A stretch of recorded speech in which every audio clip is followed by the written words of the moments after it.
ஒரு பெரிய கிராமம். அந்த கிராமத்தில் ஒரு பண்ணையார் வீடு.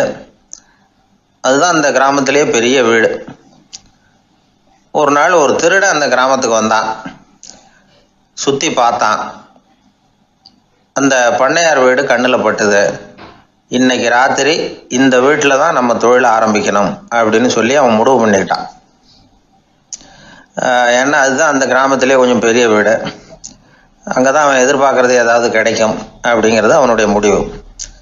நடு ராத்திரி அவன் மெதுவாக சுவர் ஏறி குதித்து அந்த பெரிய வீட்டுக்குள்ளே புகுந்தான். அங்கே போய் பார்த்தா முக்கியமான இடங்கள்ல எல்லாம் காவலுக்கு ஆள் நின்றுக்கிட்டு இருக்கிறாங்க ராத்திரி நேரத்தில்.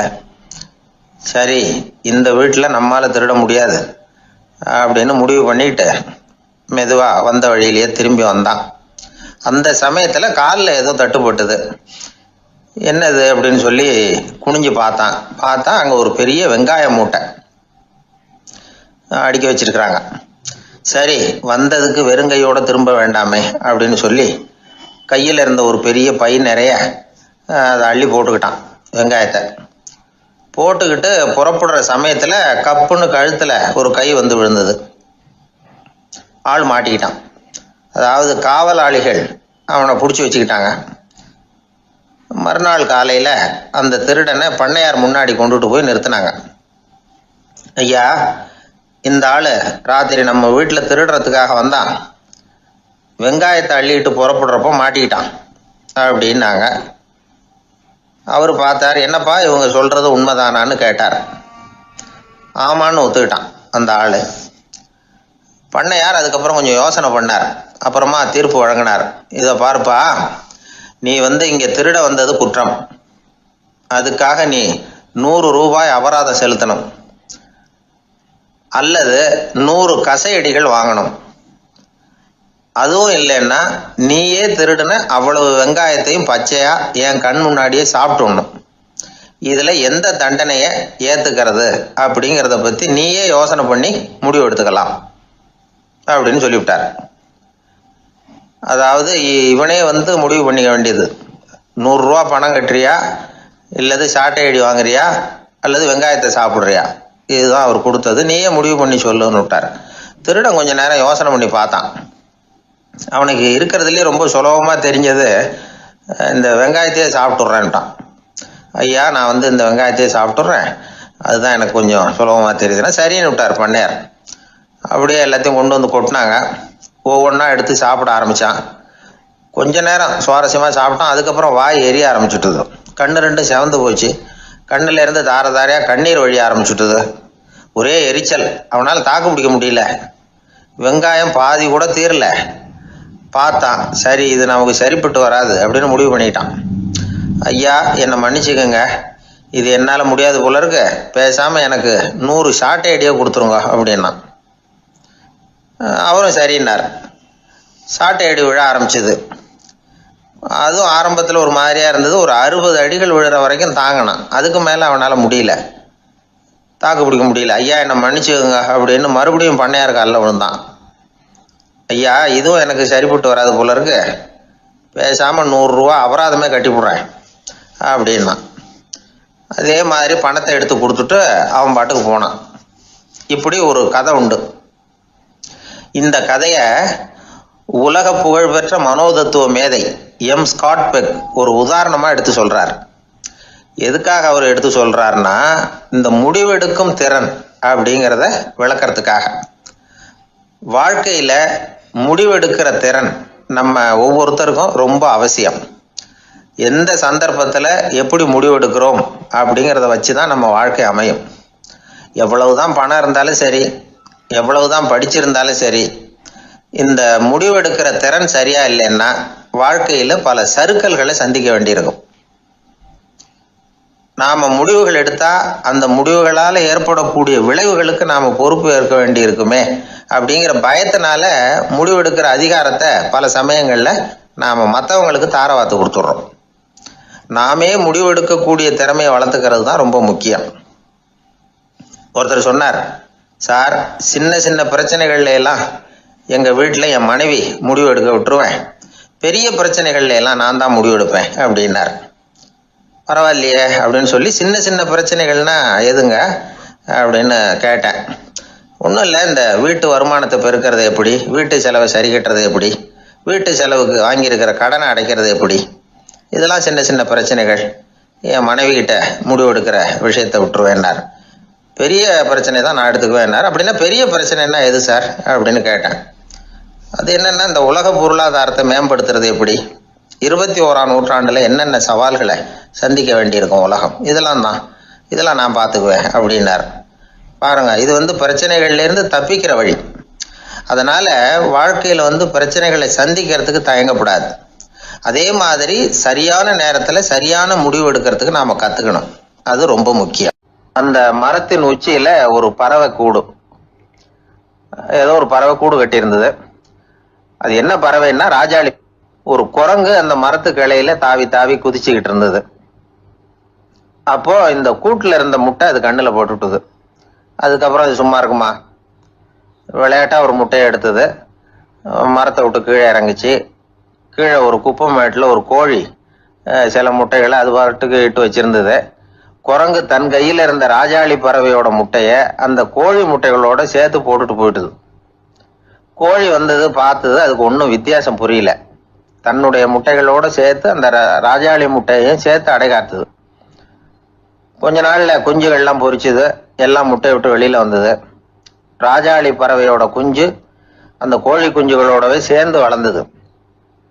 மற்ற கோழி குஞ்சுகள் போலவே இதுவும் குப்பையை கிளறிச்சு புழு பூச்சிகளை சாப்பிட்டுது. காக்கைகள் தாக்கிறதுக்கு வந்ததுன்னா மற்ற கோழி குஞ்சுகள் மாதிரியே இதுவும் பயந்து போய் தாய் கோழியின் சிறகுகளுக்கு உள்ள ஒளிஞ்சுக்கும். இப்படியே கொஞ்ச காலம் போச்சு. குஞ்சுகள்லாம் வளர்ந்து பெருசாயிட்டுது. சிலது சேவல்களாச்சு, சிலது கோழிகளாச்சு.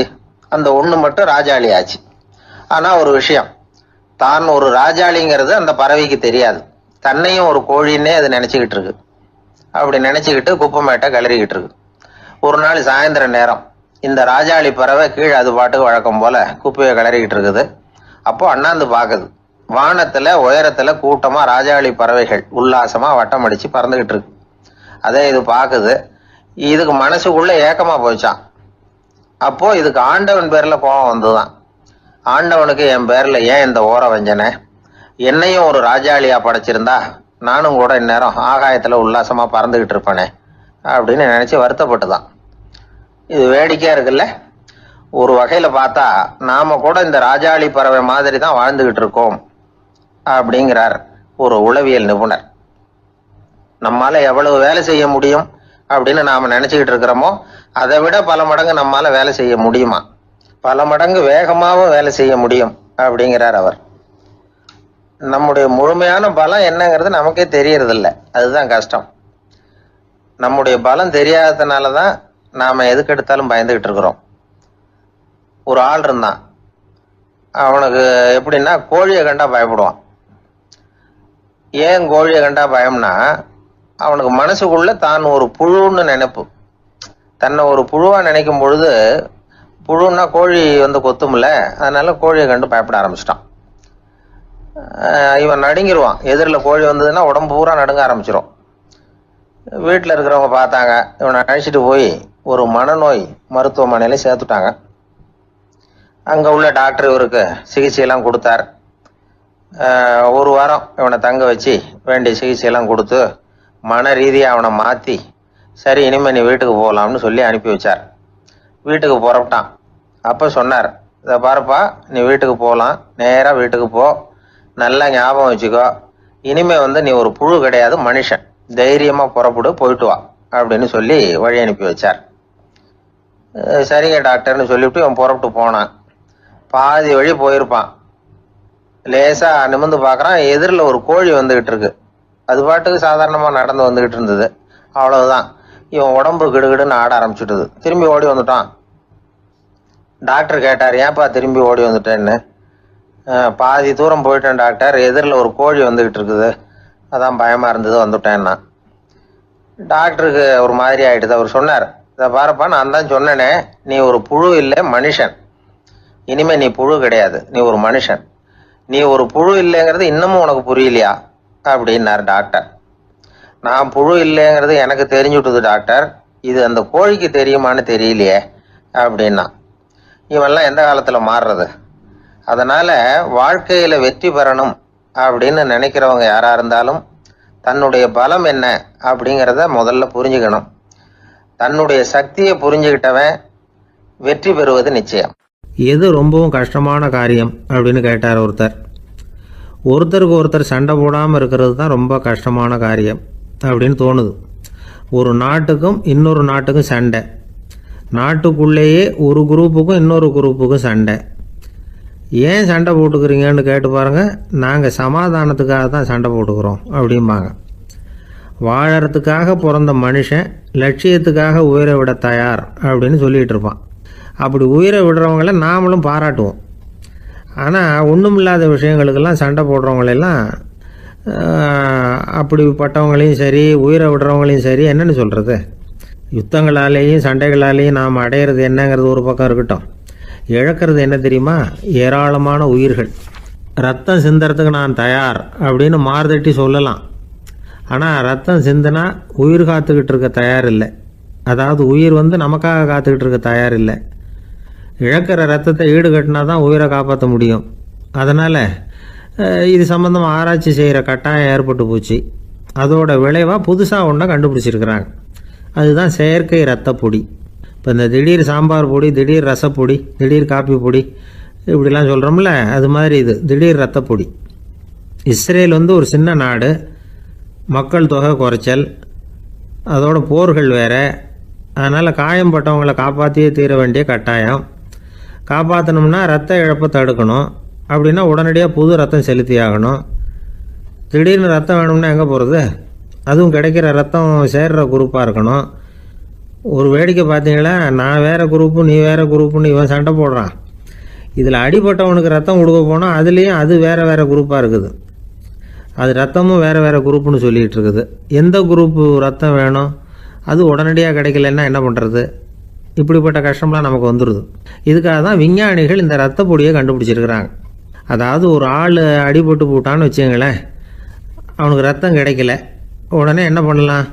இந்த சுத்தப்படுத்தப்பட்ட தண்ணீரை கொஞ்சம் எடுத்துக்க வேண்டியது, அதில் இந்த ரத்த பொடியை கரைக்க வேண்டியது. இப்போ இந்த செயற்கை ரத்தம் தயாராகிட்டுது. இதை அந்த ஆள் உடம்புல ஏற்றி விட்டுற வேண்டியது.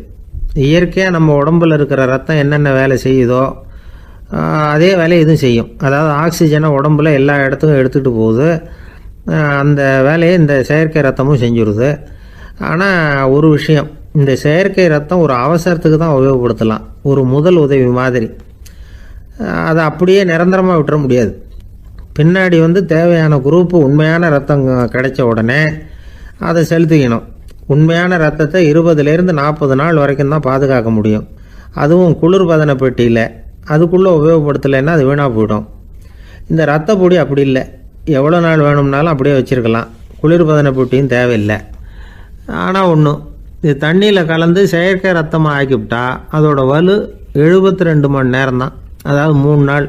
அதுக்குள்ளே அந்த ஆசாமியை எங்கேயாவது ஆஸ்பத்திரிக்கு தூக்கிட்டு போய் உண்மையான ரத்தத்தை கொடுத்துடணும்.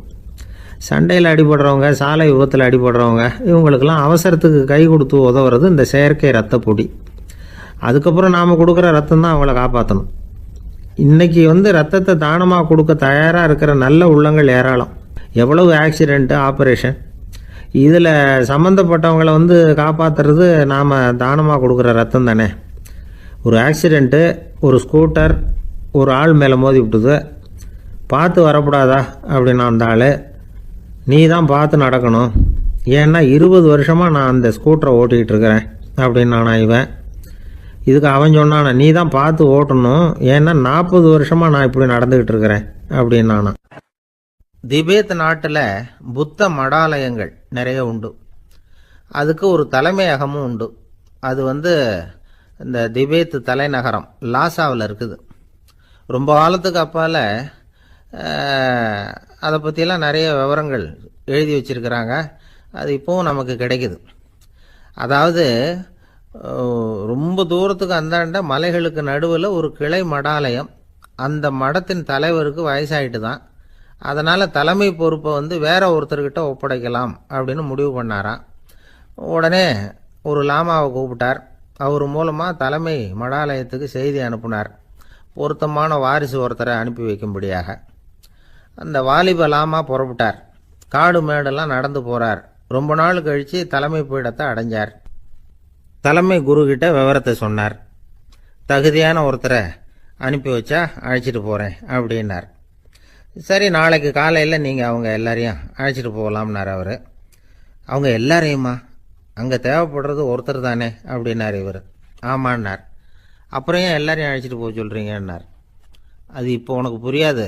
நான் ஒரு 100 பிக்குகளை அனுப்புகிறேன், அதாவது பிட்சுகளை. அவ்வளவு பேரையும் அங்கே வச்சு சமாளிக்க முடியாது அப்படின்னாரு இவர்.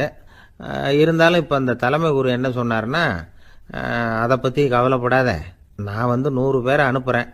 அதில் 99 பேர் வழியிலேயே காணாமல் போடுவாங்க, ஒருத்தன் மட்டும்தான் வருவான். அவனும் அங்கே வந்து சேர்ந்துட்டானா நீ ரொம்ப கொடுத்து வச்சவன் அப்படின்னார். இவருக்கு ஒன்றும் புரியல. இருந்தாலும் மறுநாள் அந்த வாலிப லாமா 100 பேரை அழைச்சிக்கிட்டு புறப்பட்டார். போகிற வழியிலேயே பல பேர் அங்கங்கே பிச்சுக்கிட்டு போயிட்டாங்க. அவர் சொன்னது மாதிரியே. வழியில் அவங்க ஊர்கள் இருந்தது தான் காரணம். அப்பா அம்மாவை பார்த்துட்டு வரேன் அப்படின்னு கொஞ்சம் பேர் போனாங்க. சொந்த பந்தத்தை பார்த்துட்டு வரேன் அப்படின்னு கொஞ்சம் பேர். ஒரு வாரம் ஆச்சு. இப்போ மிஞ்சினது 10 பேர் தான். வழியில் ஒரு நகரம். அங்கே சில பிட்சுக்கள் வந்து சந்தித்தாங்க. எங்கள் மடத்து தலைவர் இறந்துட்டார், உங்களில் யாராவது ஒருத்தர் எங்களுக்கு தலைவராக முடியுமா அப்படின்னு கேட்டாங்க. 10 பேரும் தயார். அதில் ஒருத்தரை அழைச்சிட்டு அவங்க போயிட்டாங்க. இன்னொரு ஊரில் சில பேர் வந்தாங்க, வழி மறிச்சாங்க. நில்லுங்க, எங்கள் மன்னர் மகளுக்கு திருமணம், அதை நடத்தி வைக்க 3 லாமாக்கள் தேவை அப்படின்னாங்க. இப்படி கொஞ்சம் கொஞ்சமாக எல்லாரும் காலி. கடைசியில் 2 பேரும் மிஞ்சினாங்க. அங்கே ஒரு இளம்பெண் எதிரில் வந்தா. எங்கள் அப்பா வேட்டைக்கு போயிருக்கிறாரு, இன்னும் திரும்பி வரல. வீட்டில் வேறு யாரும் இல்லை, தனியாக இருக்க பயமாக இருக்குது, யாராவது ஒருத்தர் எனக்கு துணையாக இருக்கணும் அப்படின்னு கேட்டுக்கிட்டா. எங்கள் 2 பேரில் நீயே ஒருத்தரை தேர்ந்தெடுத்துக்கோ, இல்லைன்னா எங்களுக்குள்ளே சண்டை வந்துடும் அப்படின்னாங்க. இப்போ மிஞ்சினவர் ஒருத்தர். அவருக்கும் ஒரு சோதனை வந்தது. ஒரு தர்க்கவாதி எதிரில் வந்தான். உன்னோட வாதம் பண்ணணும்னா. இவனோட வாதம் பண்ணுறேன், அது முடிய ரொம்ப காலம் ஆகலாம்.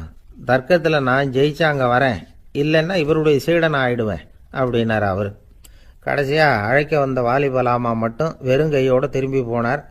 அங்கே இருந்த வயசான மடாதிபதி கேட்டார், எத்தனை பேர் அங்கேருந்து புறப்பட்டீங்கன்னார். என்னையும் சேர்த்து 101ன்னார் அவர். நல்லது, நீயாவது திரும்பி வந்திய, அதுதான் எனக்கு போதும். ஏன்னா நீ தான் எனக்கு உண்மையான வாரிசு.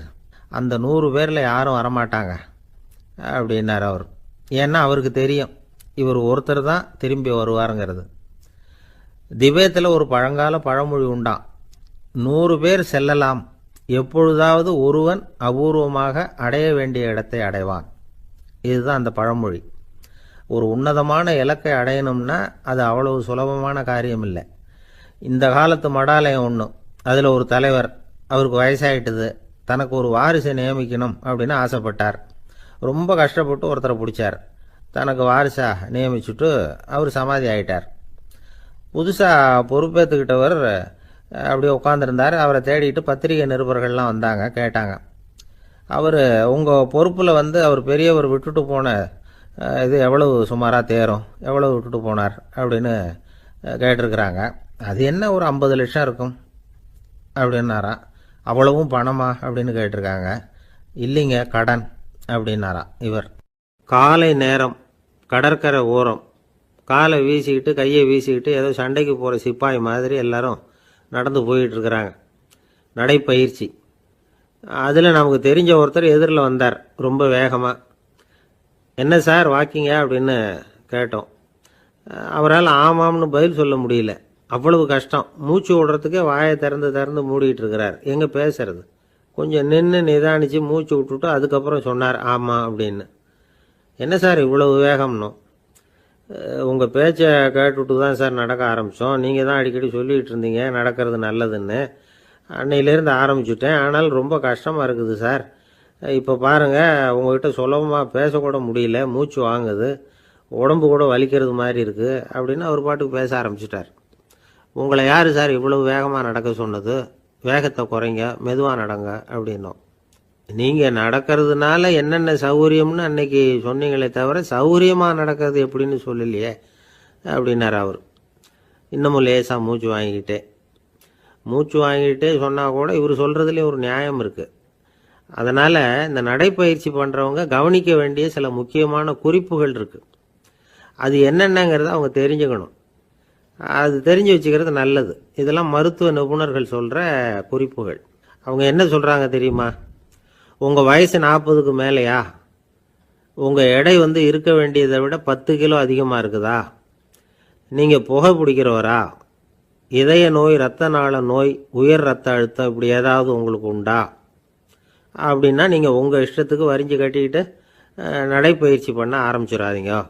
முதல்ல ஒரு மருத்துவ பரிசோதனை பண்ணிக்கோங்க, அதுதான் நல்லது அப்படின்னு அவங்க சொல்கிறாங்க.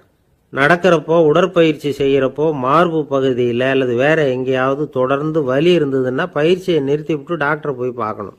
நடைப்பயிற்சி பண்ணுறப்போ உங்கள் சக்திக்கு தகுந்த மாதிரி மெதுவாக அதிக கஷ்டம் இல்லாமல் முன்னேறலாம். அங்கே என்ன போட்டியாக வைக்கிறாங்க? முந்திக்கிட்டு போய் என்ன பண்ண போகிறோம்? பரிசாக வாங்க போகிறோம். அதனால் நிதானம் அவசியம் அப்படிங்கிறது அவங்க ஆலோசனை. தொந்தரவு கொடுக்காத ஷூ, ட்ரெஸ்ஸு இதுகளை உபயோகப்படுத்துங்க. பாதத்தில் ஆடு தசை இருக்குல்ல, அங்கே ஏதாவது பிரச்சனை இருந்ததுன்னா டாக்டரை பாருங்கள். அந்த பாதத்தில் வலி வரும் அந்த இடத்துல. வெயில் காலமாக இருந்தால் தலைக்கு தொப்பி வச்சுக்கோங்க. பனியில் நடந்தாலும் அப்படி தான். தலையை பத்திரமா பார்த்துக்குங்க. நம்மக்கிட்ட ஏதோ கொஞ்சம் உருப்படியாக தெரியறது அது தானே. உடற்பயிற்சிக்கு முன்னாடி பின்னாடி பயிற்சி செய்கிறப்போ நிறைய தண்ணி குடிக்கலாமா. முதல் 1 மாதத்துக்கு கொஞ்சம் தளர்த்தியாக சாவகாசமாக நடக்கலாம். மணிக்கு 3 அல்லது 4 கிலோமீட்டர் வேகம்னு வச்சுங்களேன். அதுக்கப்புறம் வேகத்தை அதிகப்படுத்தலாம். மணிக்கு 6 அல்லது 8 கிலோமீட்டர் அளவுக்கு நடக்கலாம். நல்லா கையை வீசிக்கிட்டு நடக்கணும். மூச்சு விடுற எண்ணிக்கை அதிகரிக்கணும். இது மாதிரி ஒரு 30 நிமிஷம் நடக்கலாம். தனியாக நடந்து போகிறதுக்கு உங்களுக்கு என்னமோ மாதிரி இருக்குதா? கூட யாரையாவது சேர்த்துக்குங்க. ஒரு குரூப்பாக சேர்ந்து போகலாம். நடக்கிறதுங்கிறத ஒரு சந்தோஷமான சமாச்சாரமாக ஆக்கிக்கணும். தினம் இப்படி நடக்க வேண்டி இருக்குதே அப்படின்னு புலம்பிக்கிட்டே போகக்கூடாது. சில பேர் நடக்கிறப்போ கடந்த காலத்தை ஆசை போட்டுக்கிட்டே போவாங்க. சில பேர் வருங்காலத்தை ஆசை போட்டுக்கிட்டே போவாங்க. சில பேர் முக்கியமான திட்டம்லாம் இப்படி நடக்கிறப்ப தான் தீர்மானம் பண்ணுவாங்க. நடக்கிறதுனால மன இறுக்கம் குறையுது, பரபரப்பு குறையுது, மன ஆற்றல் பெருகுது, தன்னம்பிக்கை வளருது, முதுமை தள்ளி போகுது, செயல்திறன் அதிகரிக்குது. இதை தவிர உடம்புக்கும் பல விதமான சௌகரியங்கள் ஏற்படுது. அதனால் இது வரைக்கும் நடக்க ஆரம்பிக்காதவங்க இனிமே இந்த குறிப்புகளை கவனத்தில் வச்சுக்கிட்டு நடக்க ஆரம்பிச்சுடலாம். சார்லஸ் லேம்ப் அப்படின்னு ஆங்கில இலக்கிய மேதை ஒருத்தர், அவர் ஒரு தரம் உடம்பு சரியில்லைன்னு டாக்டர்கிட்ட போனாராம். டாக்டர் அவரை பார்த்துட்டு, நீங்கள் தினமும் காலையில் வெறும் வயத்தில் நடக்கணும் அப்படின்னாராம். வெறும் வயத்தில் நடக்கிறதுக்கு நான் தயார், ஆனால் வயிறு கிடைக்கணுமே சார். யார் வயத்து மேலே நடக்கிறது டாக்டர் அப்படின்னு கேட்டாராம் இவர். வயிறு பசிக்குதேங்கிறது சிலரோட கவலை, வயிறு பசிக்க மாட்டேங்குதே அப்படிங்கிறது சில பேரோட கவலை. 2 விதமான கவலைக்கும் வயிறு தான் காரணமாக இருக்குது. வயிறு பசிச்சதுன்னா அது இயற்கை, வயிறு பசிக்கலைன்னா அது வியாதி. ஆனால் பசியையும் நாம் பசிப்பிணி அப்படின்னு தான் சொல்லுவோம். என்ன காரணம்? வியாதியை போக்க வேண்டியது எவ்வளவு முக்கியமோ அதை விட முக்கியம் பசியை போக்க வேண்டியது. ஒரு சமுதாயத்தில் பசிப்பிணியே இருக்கக்கூடாது, அதுதான் நல்ல சமுதாயம். பசியை போக்கணும்னா சாப்பாடு போடணும், பசியின்மையை போக்கணும்னா வைத்தியம்தான் பண்ணணும். இது சம்பந்தமாக எவ்வளவோ ஆராய்ச்சிகள் நடக்குது, நிறைய மருந்து கண்டுபிடிச்சிருக்கிறாங்க. நம்ம உடம்புல பசியை தூண்டக்கூடிய பகுதி எது, இதை முதல்ல தெரிஞ்சுக்கணும் இல்லையா? நாம் சாப்பிட்ற ஆகாரம் செரிக்கிறதுக்கு எது காரணம் தெரியுமா? நம்ம மூளையோட பின்பகுதி தான் அதுக்கு காரணமாக இருக்குதாம். மூளையின் பின்பகுதியில் நரம்பு செல்களால் ஆன 2 வகையான ஆரக்சின்கள் தான் பசியை உண்டாகுது அப்படின்னு கண்டுபிடிச்சிருக்கிறாங்க. 2 ஆய்வாளர்கள் இதை கண்டுபிடிச்சிருக்காங்க. அவங்க 2 பேரும் டெக்சாஸ் பல்கலைக்கழகத்தில் ஹார்வர்டு ஹக்ஸ் மருத்துவ கல்வி நிலையத்தில் பணிபுரிகிறவங்களாம். உண்பது தேவைங்கிறது உணரப்படும் போது மூளையின் அந்த குறிப்பிட்ட பகுதி ஆரக்சின் அப்படிங்கிற ஹார்மோன்களை சுரக்கும். அது பசி உணர்வை தூண்டும் அப்படிங்கிறது தான் அந்த ஆய்வாளர்களின் கண்டுபிடிப்பு. இந்த ஆரக்சின் வேறு சில உயிரினங்கள்லேயும் உண்டு. இப்போ எலிகளில் கூட இது இருக்குது. அதனால் எலிகளை வச்சு இது சம்பந்தமாக ஆராய்ச்சி பண்ணாங்க. எலிகள் உடம்புல ஆரக்சினை செலுத்தி பார்த்தாங்க. உடனே என்னாச்சு தெரியுமா? அந்த எலியெல்லாம் பசியால் துடிக்க ஆரம்பிச்சுட்டுது. எதையாவது தின்னு பசியை தீர்த்தா போதுங்கிற அளவுக்கு அந்த எலிகள்லாம் அல்லாட ஆரம்பிச்சுட்டுது. இயல்பாக சாதாரணமாக அந்த எலிகள் எவ்வளவு சாப்பிடுமோ அது மாதிரி 8 முதல் 10 மடங்கு அதிகமான ஆகாரத்தை 1 மணி நேரத்துக்குள்ளே சாப்பிட்டு தீர்த்துட்டு தான். சில எலிகளின் மூளையில் இந்த ஆரக்சின் அளவை கட்டுப்படுத்தி பார்த்துருக்குறாங்க. உடனே என்னாச்சு தெரியுமா, அதெல்லாம் சாப்பாட்டை கண்டா முகத்தை திருப்பிட்டு போக ஆரம்பிச்சுட்டு தான். அந்த எலிகளுக்கு பசி எடுக்கலையா.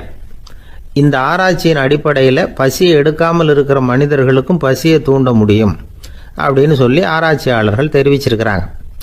ஆக ஆரக்சின் தான் பசிக்கு காரணம்ங்கிறது தெரிஞ்சு போச்சு.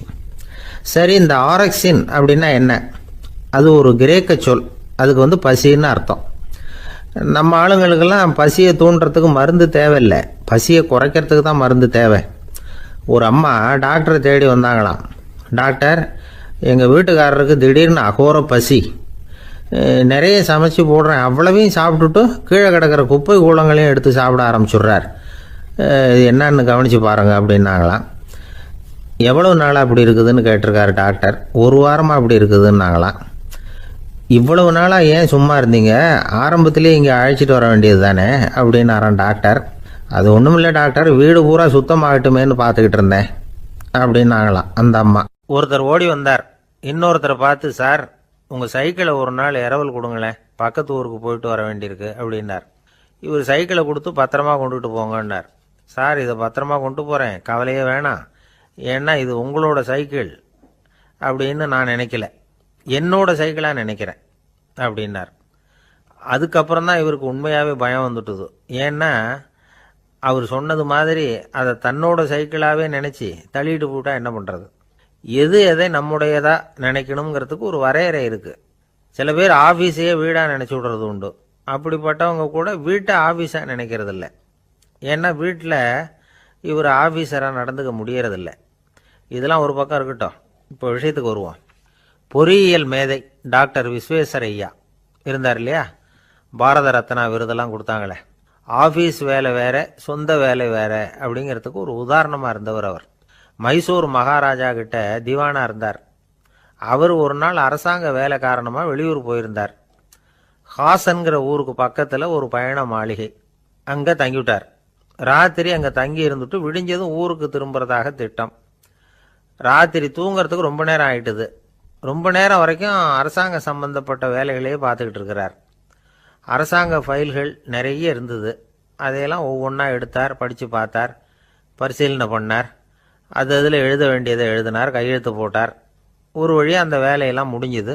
அதுக்கப்புறம் என்ன பண்ணார்னா, தன்னுடைய சூட்கேஸை திறந்தார். அதிலிருந்து 2 மெழுகுவத்தியை எடுத்து கொளுத்தி வச்சார். அந்த பயண மாளிகையில் அது வரைக்கும் எரிஞ்சுக்கிட்டு இருந்த மின்சார விளக்குகளை அணைச்சுட்டார். அதுக்கு பிறகு அந்த மெழுகுவத்தி வெளிச்சத்தில் சில புத்தகங்களை தொடர்ந்து படிக்க ஆரம்பிச்சிட்டார். அந்த பயண மாளிகையில் பணியாளராக இருந்தவர் இதை பார்த்துட்டு ஓடி வந்தார். மறுபடியும் மின் விளக்க போடுறதுக்காக போனார்.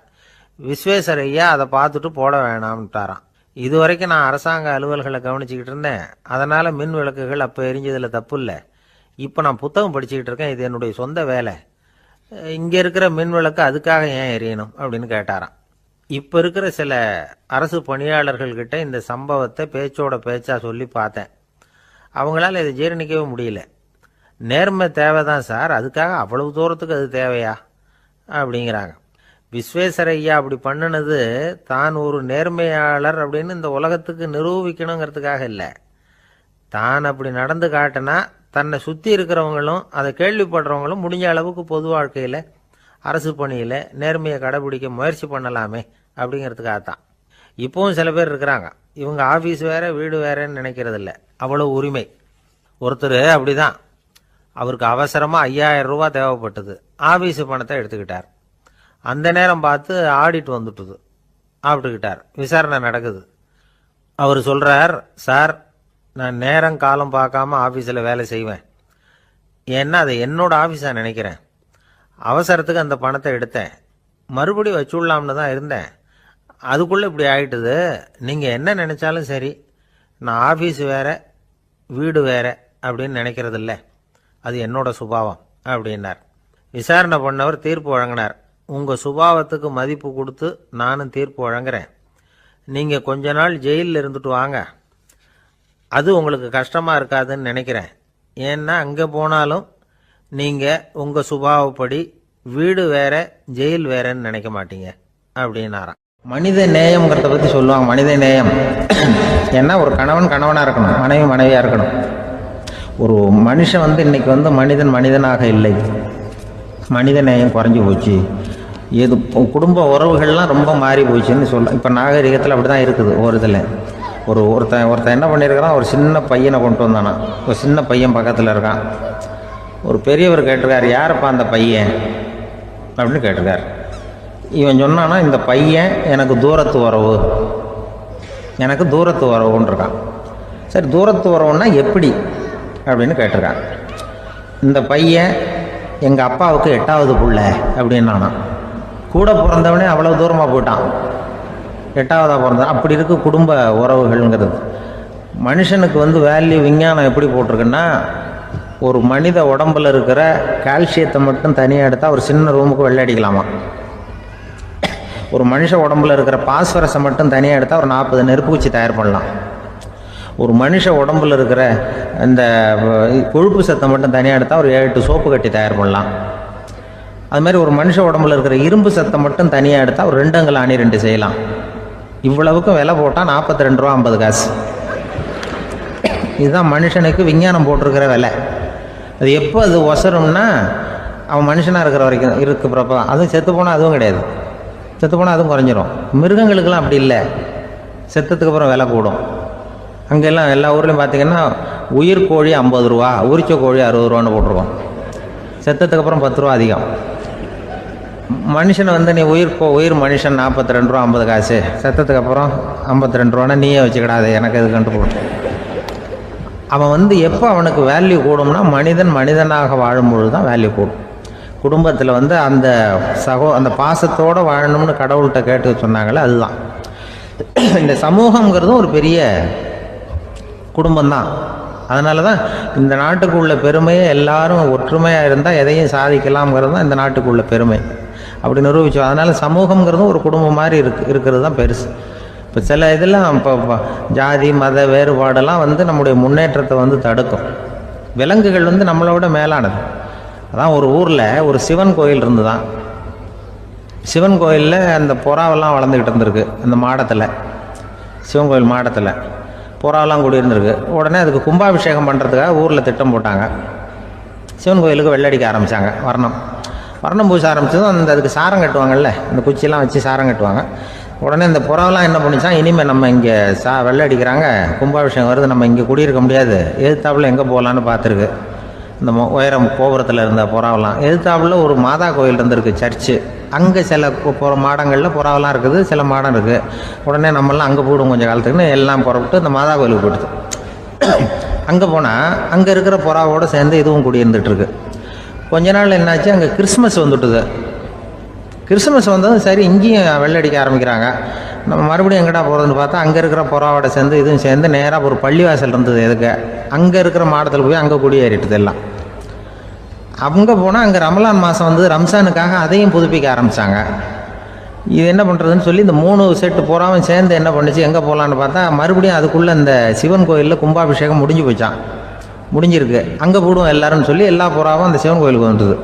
அங்கே போய் மாடத்தில் அதை குடியிருந்துட்டுது. அப்போ திடீர்னு ஒரு நாள் பார்த்தா ஒரே கலவரம் பூமியில் எல்லாம் ஒருத்தன் அருவாளை தூக்கிட்டு நிற்கிறான், குச்சி எடுத்து ஒருத்தனை சுட்டுக்கிறான். ஒரே கலவரம், சத்தம், ஒரே மத கலவரம் வந்துட்டுது ஊரில்.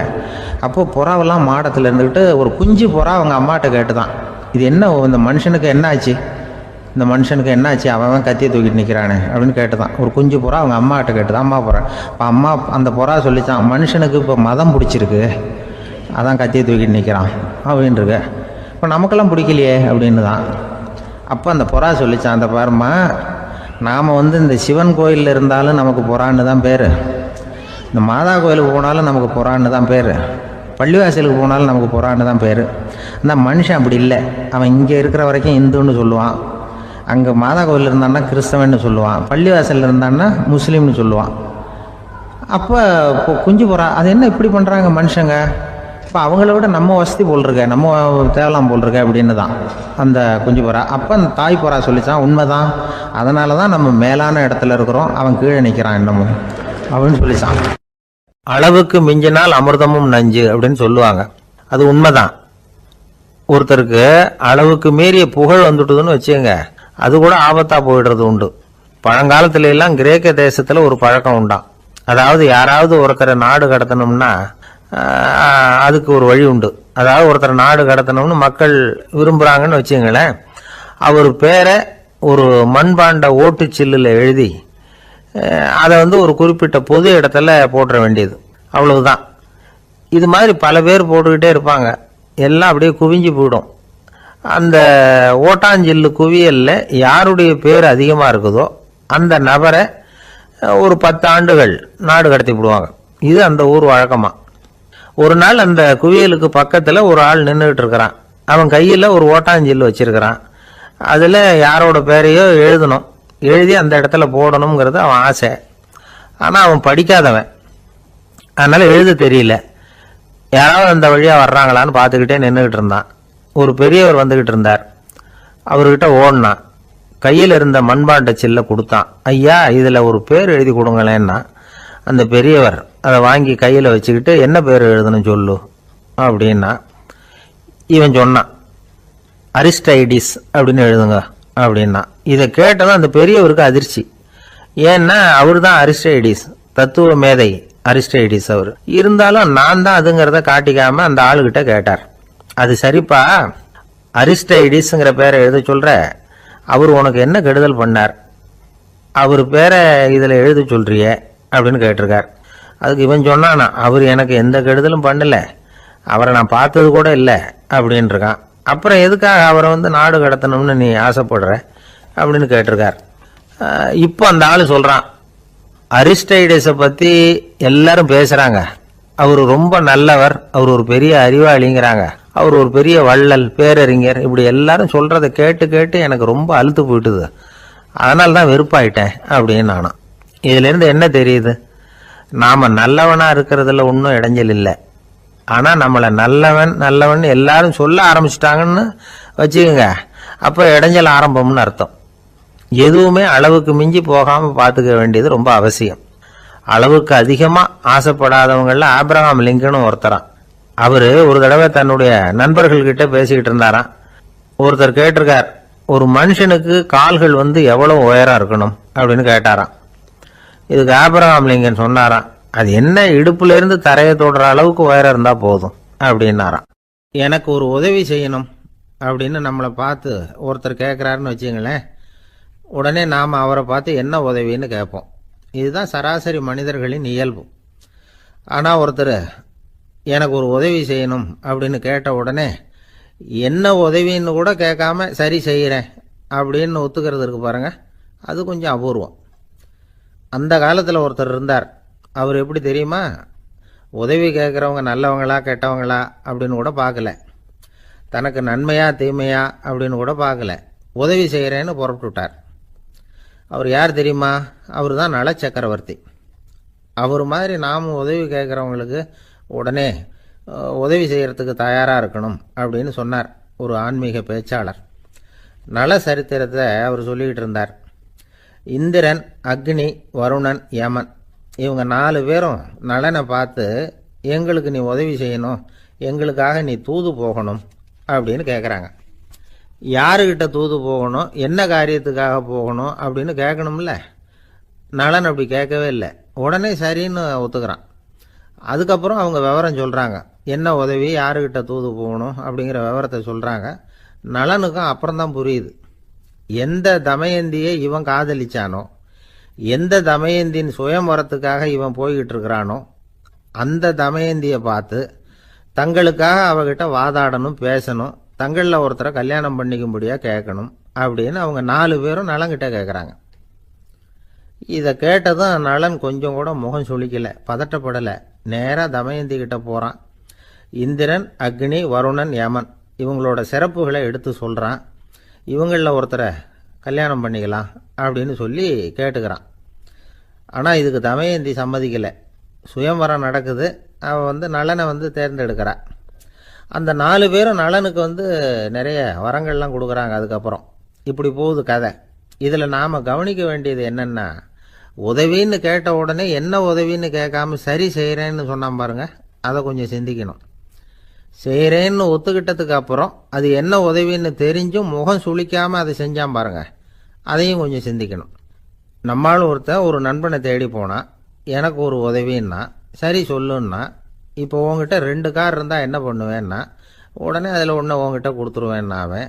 உங்ககிட்ட 2 பங்களா இருந்தால் என்ன பண்ணுவேன்னா, அதில் ஒன்று உங்ககிட்ட கொடுத்துருவேன்னா. உங்ககிட்ட 2 பேனா இருந்தால் என்ன பண்ணுவேன்னா, அதில் ஒரு பேனாவை உங்ககிட்ட கொடுக்க மாட்டேன்னா அவன்.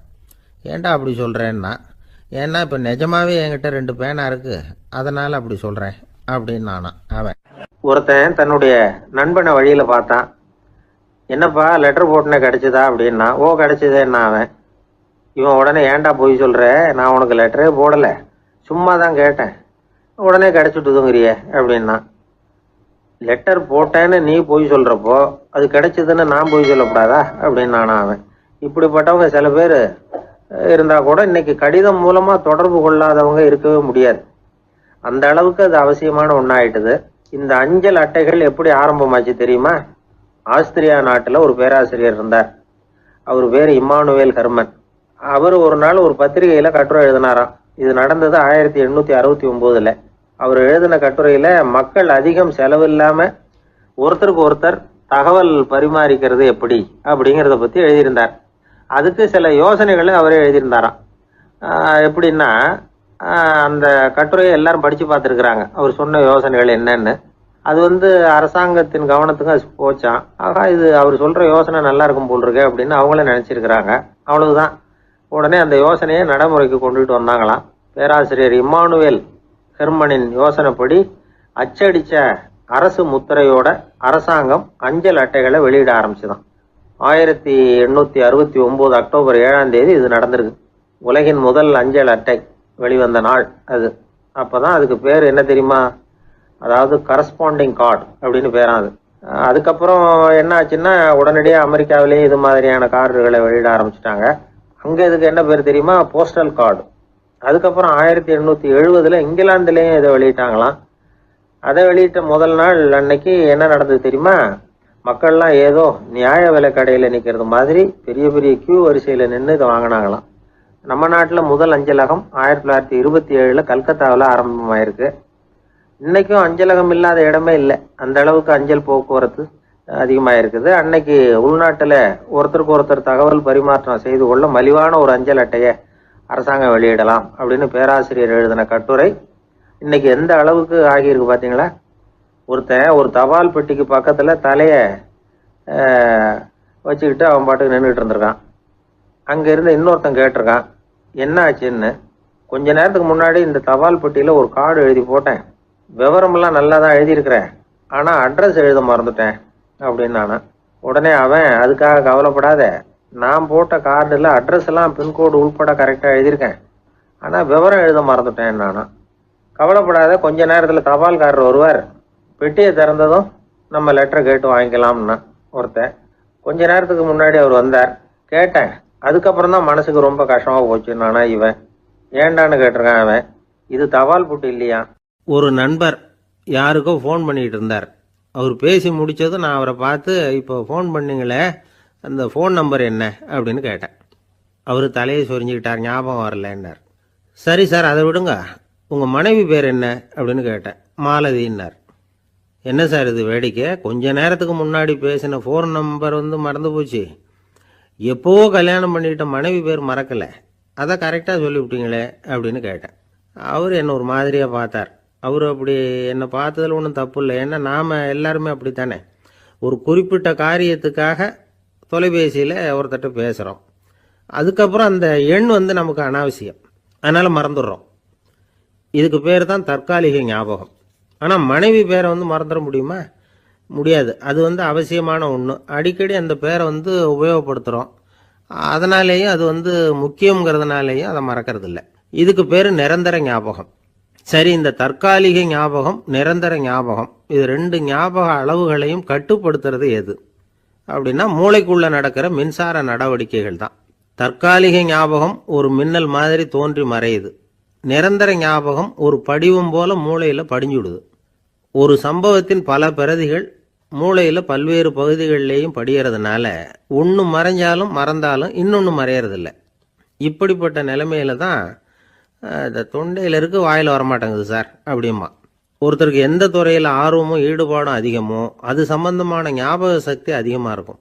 தொழிலை விரும்புகிற ஒரு டெலிஃபோன் ஆப்ரேட்டருக்கு எண்கள்லாம் நல்ல ஞாபகம் இருக்கும். அது மாதிரி கவிஞர்களுக்கு வார்த்தைகள் நல்ல ஞாபகத்தில் இருக்கும். இது ஒரு பக்கம் இருந்தாலும் ஒரு மூளை எண்களை விட எழுத்துக்களை விட படங்களை ரொம்ப சுலபமாக ஞாபகத்தில் வச்சுக்குது. புரிஞ்சுக்கிற தன்மை, அனுபவம், புத்தி கூர்மை இது கூடி குறையிறத பொறுத்து ஞாபக சக்தியும் ஏறும் இறங்கும். இப்போ உதாரணத்துக்கு ஒரு பையனுக்கு படித்தது எதுவும் ஞாபகத்தில் இல்லைன்னா அவன் அதை சரியாக புரிஞ்சுக்கலன்னு அர்த்தம். இந்த மறதிங்கிறது எந்த சமயத்தில் ஒரு பிரச்சனை ஆகுது தெரியுமா? உங்களுக்கு வேண்டியப்பட்ட ஒருத்தரை ஞாயிற்றுக்கிழமை சாயந்தரம் சரியாக 5 மணிக்கு கடற்கரைக்கு வர சொல்லிவிட்டு அந்த நேரத்தை மறந்துட்டா அது பரவாயில்ல, வர சொன்னதையே மறந்துட்டா தான் நிலைமை மோசம்னு அர்த்தம். இப்படி இருந்தால் இது சிகிச்சை எடுத்துக்க வேண்டிய நிலைமைங்கிறத புரிஞ்சுக்கணும். ஆமாம், இதுக்கும் மருந்து இருக்குது. ஆனால் மூளை குறிப்பிட்ட அளவுக்கும் கீழே இயங்குறப்போவோ இன்னொன்று சொல்லுவாங்க, இந்த நியூரோ டிரான்ஸ்மிட்டர் அப்படின்னு சொல்லுவாங்க. அப்படிங்கிற மூளை ரசாயனம் ரொம்பவும் குறைஞ்சி போகிறப்போ மட்டும்தான் உபயோகப்படும். டாக்டர் என்ன சொல்கிறாங்க தெரியுமா? மூளையை பொறுத்த வரைக்கும் அதில் ஞாபக சக்தி அதிகமாக உள்ள மூளை, மறதி உள்ள மூளை அப்படின்னு ஒன்றும் கிடையாது அப்படிங்கிறாங்க. நினைவு வச்சுக்கிறதுக்கு பயிற்சி அளிக்கப்பட்ட மூளை, பயிற்சியற்ற மூளை அப்படின்னு வேணும்னா சொல்லலாம் அப்படின்னு சொல்கிறாங்க. அதனால் நம்ம ஞாபக சக்திங்கிறது நம்மக்கிட்ட இருக்கிற பயிற்சி, முயற்சி இதை பொறுத்து தான் அமையும். ஒருத்தர் ஒரு பென்சிலை எங்கேயோ வச்சுக்கிட்டு தேடிக்கிட்டு இருந்தார். அப்புறம் என்னமோ தீவிரமாக யோசனை பண்ணி அதை ஞாபகப்படுத்தி பார்த்துக்கிட்டு இருந்தாராம். எதிரில் உட்காந்துருந்தவர் சொன்னார், பென்சிலை தானே தேடிக்கிட்டு இருக்கீங்க, அது உங்கள் வலது காதில் இருக்குது சார் அப்படின்னாராம் அவர். இதுக்கு அவர் சொல்லியிருக்காரு, பென்சிலை வலது காதில் தான் வச்சுருக்கேங்கிறது எனக்கு நல்லா ஞாபகம் இருக்குது, ஆனால் எது வலது காதுங்கிறது தான் மறந்து போச்சு அப்படின்னாராம். அவர் அதை தான் யோசிச்சுட்டு இருந்திருக்கிறார். இன்றைக்கி உலகம் ரொம்ப பரபரப்பாக போய்கிட்டு இருக்குது. பொறுமையாக இருக்கணும்னு நினைக்கிறவங்களால கூட அப்படி இருக்க முடியறதில்ல. பொறுமையை சோதிக்கிறது மாதிரி பல சம்பவங்கள், அதையெல்லாம் சந்திச்சே தீர வேண்டியிருக்குது. எங்கே போனாலும் க்யூவில் நிற்க வேண்டியிருக்குது, எங்கே போனாலும் காத்துக்கிட்டு இருக்க வேண்டியிருக்கு. ஆஃபீஸ்லேயோ வீட்லேயோ கூட நீங்கள் நிதானமாக பொறுமையாக நடந்துக்க தெரியலன்னா உங்களுக்கு சிடுமூஞ்சி, முசுடு இப்படிலாம் பேர் வச்சுருவாங்க.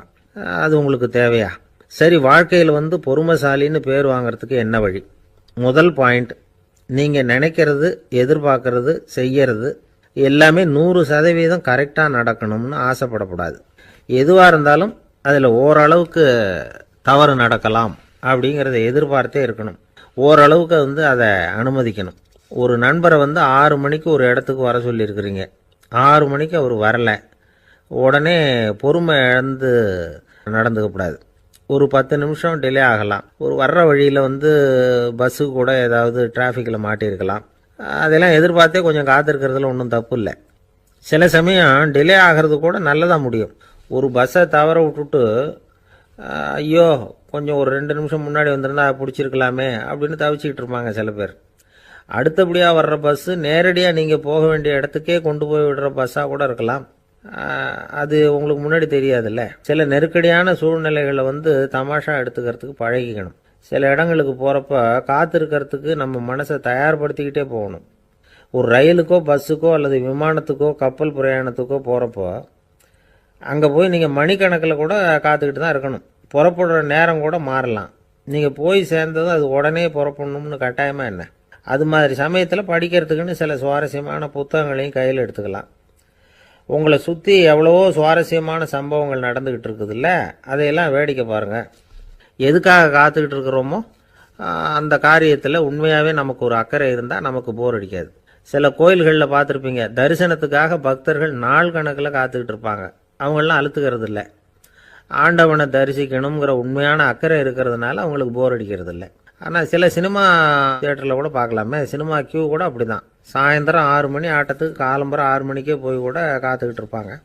அவங்களுக்கெல்லாம் போர் அடிக்காது, படம் பார்க்குற ஆர்வம். இன்னொரு முக்கியமான விஷயத்தை நாம் பழக்கப்படுத்திக்கணும்.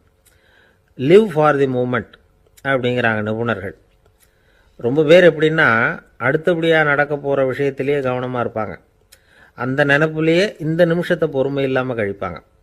ஒருத்தர் இருக்கார், அவர் எப்படின்னா ஆஃபீஸ் முடியறதுக்குள்ளேயே சார் 5 மணிக்கெல்லாம் ரெடியாக இருங்க, நாம் அந்த ஹோட்டலில் போய் டிஃபன் சாப்பிட்ணும் அப்படின்னு 4 மணிலேருந்து சொல்லிகிட்டு இருப்பார். 4:55 பரபரப்பாக ஓடி வருவார். 2 பேரும் புறப்படுவோம், ஹோட்டலுக்கு போவோம், சாப்பிட்டுக்கிட்டு இருப்போம். அப்படி சாப்பிட்டுட்டு இருக்கிறப்ப சார் சாப்பிட்டு முடித்ததும் நேராக ஒரு ஜவுளி கடைக்கு போகிறோம் அப்படிம்பார். பரபரக்க சாப்பிட்டு முடிப்பார், புறப்படுவார். ஜவுளி கடையில் அவசரமாக சீக்கிரம் பில் போடுங்க சார், சினிமாவுக்கு நேரம் ஆகிடும்பார். சினிமா தியேட்டரில் உட்காந்து அடுத்தபடியாக எங்கே டின்னர் சாப்பிட்றதுன்னு யோசனை பண்ணிகிட்டு இருப்பார். ராத்திரி படுக்கையில் விழுந்ததுக்கு அப்புறமும் நாளைக்கு காலையில் எழுந்திரிச்சதும் அதை பண்ணணும் இதை பண்ணணும்னு திட்டம் போட்டுக்கிட்டே இருப்பார். அதாவது எப்போவும் அடுத்த நிமிஷம், அடுத்த நாள், அடுத்த வாரம், அடுத்த வருஷம், இதுதான் அவங்க சிந்தனை. இந்த நிமிஷம் என்ஜாய்மெண்ட்டை அவங்க இழந்துடுறாங்களாம். அதனால தான் வாழ்நாள் பூரா பொறுமையின்மை, அவஸ்தை, அல்லல். அதனால் நாம் எல்லாரும் வாழ்க்கையில் நிதானமாக இருக்கிறதுக்கு கற்றுக்கணுமா. அதுக்காக இந்த நிதானத்துக்கு வேறு விதமான அர்த்தம் பண்ணிக்கக்கூடாது. ஒருத்தர் அப்படித்தான் ஒரு தடவை அவருடைய குதிரை காணாமல் போயிட்டு தான். அதுக்காக அவர் கவலைப்படலை, நிம்மதியாக இருந்தார், சந்தோஷமாக இருந்தார். என்ன சார் இது, உங்கள் குதிரை திருட்டு போயிட்டுதுங்கிறீங்க, நீங்கள் கவலைப்படாமல் இருக்கிறீங்களே அப்படின்னு கேட்டாங்களாம். அதுக்கு அவர் சொல்லியிருக்கார், நல்ல வேலை சார், கட்டியிருந்த குதிரை காணாமல் போயிருக்குது. நான் அது மேலே உட்காந்துருக்கிற சமயம் அது காணாமல் போயிருந்ததுன்னா, திருட்டு போயிருந்ததுன்னா நானும் சேர்ந்தில் காணாமல் போயிருப்பேன் அப்படின்னாராம். எவ்வளவு நிதானமான ஆள் பாருங்க. நாட்டில் நல்லவங்க ஒருத்தர் 2 பேர் இருக்கிறதுனால தாங்க மழையே பெய்யுது அப்படின்னு சொல்கிறது உண்டு. நல்லார் ஒருவர் உளரேல் அவர் பொருட்டு எல்லாருக்கும் பெய்யும் மழை. சில சமயம் ரொம்ப பேர் திடீர்னு நல்லவங்களா ஆகிடுவாங்க போல இருக்கு. அதனால தான் விடாமல் பேய் மழையாக கொட்டி தீர்த்துடுது. எல்லாரும் நல்லவங்களாகிட்டா உலகமே தாங்காது போல இருக்க. அப்பப்போ ஒருத்தர் 2 பேர் நல்லவங்களாகணும், அப்போ தான் சீராக மழை பெய்யும். மாதத்துக்கு 3 பேர் நல்லவங்களானா மாதம் மும்மாரி பொழியும். இதெல்லாம் வேடிக்கை பேச்சு. இப்போ இதெல்லாம் ஒரு பக்கம் இருக்கட்டும், இப்போ விஷயத்துக்கு வருவோம். ஒரு கும்பலில் நல்லவன் யார் அப்படிங்கிறத எப்படி கண்டுபிடிக்கிறது? இதுக்கு ஒரு வேடிக்கை கதை உண்டு. என்னுடைய நண்பர் ஒருத்தருக்கு அவங்க பாட்டியம்மா சொன்ன கதையா அது. அது என்ன கதைன்னா, ஒரு ஊரில் ஒரு சமயம் பலமான மழை பெய்ய ஆரம்பிச்சுட்டு தான். இடி மின்னல் ரொம்ப கடுமையாக இருந்திருக்குது. ஆரம்பித்த மழை வர வர கடுமையாக ஆகிட்டு இருக்குதே தவிர நிற்கிற பாடாக தெரியல. ஊர் ஜனங்கள்லாம் பார்த்தாங்க. இதுக்கு மேலேயும் வீட்டு உள்ள இருந்தால் ஆபத்துங்கிறத புரிஞ்சுக்கிட்டாங்க. ஏன்னா வீடெல்லாம் இடிஞ்சு விழுந்துருமோங்கிற பயம். உடனே எல்லாரும் புறப்பட்டு ஊருக்கு பொதுவாக இருந்த ஒரு மண்டபத்தில் போய் தங்கிக்கிட்டாங்க. மின்னல் கடுமையாக இருந்தது. இடி எந்த நேரத்துலையும் விழலாம்ங்கிற நிலைமை. எப்போ விழலாம்னு பார்த்துக்கிட்டு இருக்குது. அந்த மண்டபத்தில் இருந்த ஜனங்கள் மனசுக்குள்ள ஒரு பயம். நம்ம கூட்டத்தில் யாராவது ஒரு கெட்டவன் பாவம் பண்ணவன் இருந்தால் கூட இடி இந்த மண்டபத்தில் விழுந்துரும், அது எல்லாருக்கும் ஆபத்து அப்படின்னு நினச்சாங்க. சரி, இதுக்கு என்ன பண்ணலாம் அப்படின்னு யோசனை பண்ணாங்க. அந்த கூட்டத்தில் ஒரு பெரியவர் இருந்தார். அவர் ஒரு யோசனை சொன்னார். இதோ பாருங்க, அதுக்கு ஒரு வழி இருக்கு. அதோ எதிர்த்தாப்புல கொஞ்சம் தூரத்தில் ஒரு உயரமாக மரம் ஒன்று இருக்கு பாருங்க. பொதுவாக இடி சுலபமாக விழறது அது மாதிரி உயரமான மரத்தில் தான். நம்ம கூட்டத்தில் இருக்கிறவங்க எல்லாரும் ஒவ்வொருத்தராக போய் அந்த மரத்தை தொட்டு விட்டு திரும்பி வந்துடணும். நம்மள பாவம் பண்ணவன் யாரோ அவன் அந்த மரத்தை தொடுற சமயத்தில் இடி விழுந்துரும், அவன் மட்டும் போயிடுவான், மண்டபத்தில் இருக்கிற நாமெல்லாம் பொழைச்சிக்கலாம் அப்படின்னு ஐடியா கொடுத்தாரு அந்த பெரியவர். இது நல்ல யோசனையாக பட்டது. எல்லாரும் ஒத்துக்கிட்டாங்க. ஒவ்வொருத்தராக போய் அந்த மரத்தை தொட்டு விட்டு திரும்பி வந்தாங்க. இடி எதுவும் விழலை. இன்னமும் பாவம் பண்ண ஆசாமி அதை போய் தொடலை போல இருக்கு அப்படின்னு நினச்சிக்கிட்டாங்க. ஒவ்வொருத்தராக போகிறாங்க, எல்லாரும் போய் தொட்டுவிட்டு வந்தாச்சு. இன்னும் ஒரே ஒரு ஆசாமி தான் பாக்கி. கடைசியாக இருந்த அந்த ஆள் பயந்துட்டான். இது வரைக்கும் இடி விழலைன்னா இப்போ என்ன அர்த்தம்?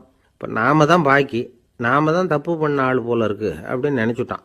அதனால் துணிச்சலாக போய் தொடுறதுக்கு பயந்தான், தயங்கிக்கிட்டே இருந்தான். இருந்தாலும் மற்றவங்கள்லாம் சும்மா இருப்பாங்களா, கட்டாயப்படுத்தி கழுத்தை பிடிச்சி தள்ளாத குறையா அவனை தள்ளி விட்டாங்க, போய் தொட்டுட்டு வாடான்னு. அவன் நடுங்கிட்டே போய் அந்த மரத்தை தொட்டான். அதே வினாடி ஒரு பயங்கரமான மின்னல் இடி விழுந்துட்டுது. எங்கே விழுந்தது தெரியுமா? அந்த ஆள் மேலே இல்லை, மண்டபத்தில் விழுந்தது. மண்டபத்தில் இருந்தவங்க பூரா காலி. அந்த ஒரு ஆள் மட்டும் புழைச்சிக்கிட்டான். இந்த ஒரு ஆளை காப்பாற்றுறதுக்காக தான் இடி மண்டபத்தில் விழாமல் இருந்திருக்குது. இதுதான் கதை. அதனால் நல்லவங்க எப்படியும் தப்பிச்சுக்குவாங்க அப்படிங்கிறது ஒரு நீதி. ஒருத்தன் அப்படி தான் தெருவில் நடந்து போய்கிட்டு இருந்தான், ரொம்ப நல்லவன். எதிரில் ஒருத்தன் சைக்கிளில் வந்துக்கிட்டு இருந்தான். அதில் மோதி இவன் கீழே விழுந்துட்டான். சைக்கிள்காரன் உடனே இறங்கி இவனை தூக்கி விட்டான். இவன் எழுந்திரிச்சு அவனை முறைச்சி பார்த்தான். அப்படி பார்க்காதீங்க சார், நீங்கள் ரொம்ப புண்ணியம் பண்ணியிருக்கீங்க, அதுதான் இப்போ சைக்கிளில் மோதிக்கிட்டீங்க அப்படின்றான். என்ன அப்படி சொல்கிறேன்னு நான் இவன் 10 நிமிஷத்துக்கு முன்னாடி நான் லாரி ஓட்டிகிட்டு வந்தேன், அப்போ நீங்கள் எதிரில் வந்திருந்தீங்கன்னா என்ன ஆயிருக்கும் அப்படின்னானா அவன். ஒரு நாள் காலை நேரம் ஒரு குரு படுக்கையை விட்டு எழுந்திருக்கிறார். உடனே சீடர்களை பார்த்து எல்லாரும் இப்படி வாங்கங்கிறார். எல்லாரும் வர்றாங்க வேகமாக. என்னங்க வேணும் உங்களுக்கு அப்படிங்கிற மாதிரி எல்லாரும் குருவை பார்த்தாங்க பயபக்தியோட. குரு அந்த சீடர்களை பார்த்து, இதை பாருங்கள், இப்போ நான் ஒரு சிக்கலான விவகாரத்தில் மாட்டிக்கிட்டு இருக்கிறேன், அதை நீங்கள் தீர்த்து வச்சா நல்லதுன்னார். சீடர்களுக்கு ஒன்றும் புரியல. என்ன இது இவர் இப்படி சொல்கிறாரு, நமக்குள்ள எல்லா விவகாரங்களையும் தீர்த்து வைக்கிறவர் நம்ம குருநாதர், அவருடைய விவகாரத்தை நாம் தீர்த்து வைக்கிறதா, ஆச்சரியமாக இருக்குதே, குருநாதருக்கே சிக்கலா அப்படின்னு யோசனை பண்ண ஆரம்பித்தாங்க. இருந்தாலும் ரொம்ப பணிவாக கேட்டாங்க, சுவாமி உங்களுக்கே சிக்கலா? இந்த உலகத்து சிக்கல்களுக்கும் சிரமங்களுக்கும் அப்பாற்பட்டவர் அல்லவா தாங்கள், அப்படிப்பட்ட உங்களுக்கு சிக்கல்னா அது எப்படி அப்படின்னாங்க. எனக்கு ஏற்பட்டிருக்கிற சிக்கல் அவ்வளவு பெருசு, ரொம்ப பெரிய விவகாரம் அது அப்படின்னார் குரு. கொஞ்சம் விவரமாக சொல்லுங்க அப்படின்னாங்க இவங்க. இப்போ அந்த குரு விவரத்தை சொன்னார். அதாவது நேற்று ராத்திரி நான் ஒரு கனவு கண்டேன். அந்த கனவில் நான் ஒரு பட்டாம்பூச்சியாக மாறிட்டேன். அப்படி மாறி ஒவ்வொரு மலராக பறந்து போய் உட்காந்து தேன் சாப்பிட்டேன் அப்படின்னார். சீடர்கள் இதை கேட்டதும் ரொம்ப திகைச்சு போயிட்டாங்க. என்ன இது, இது ஒரு பெரிய பிரச்சனையா?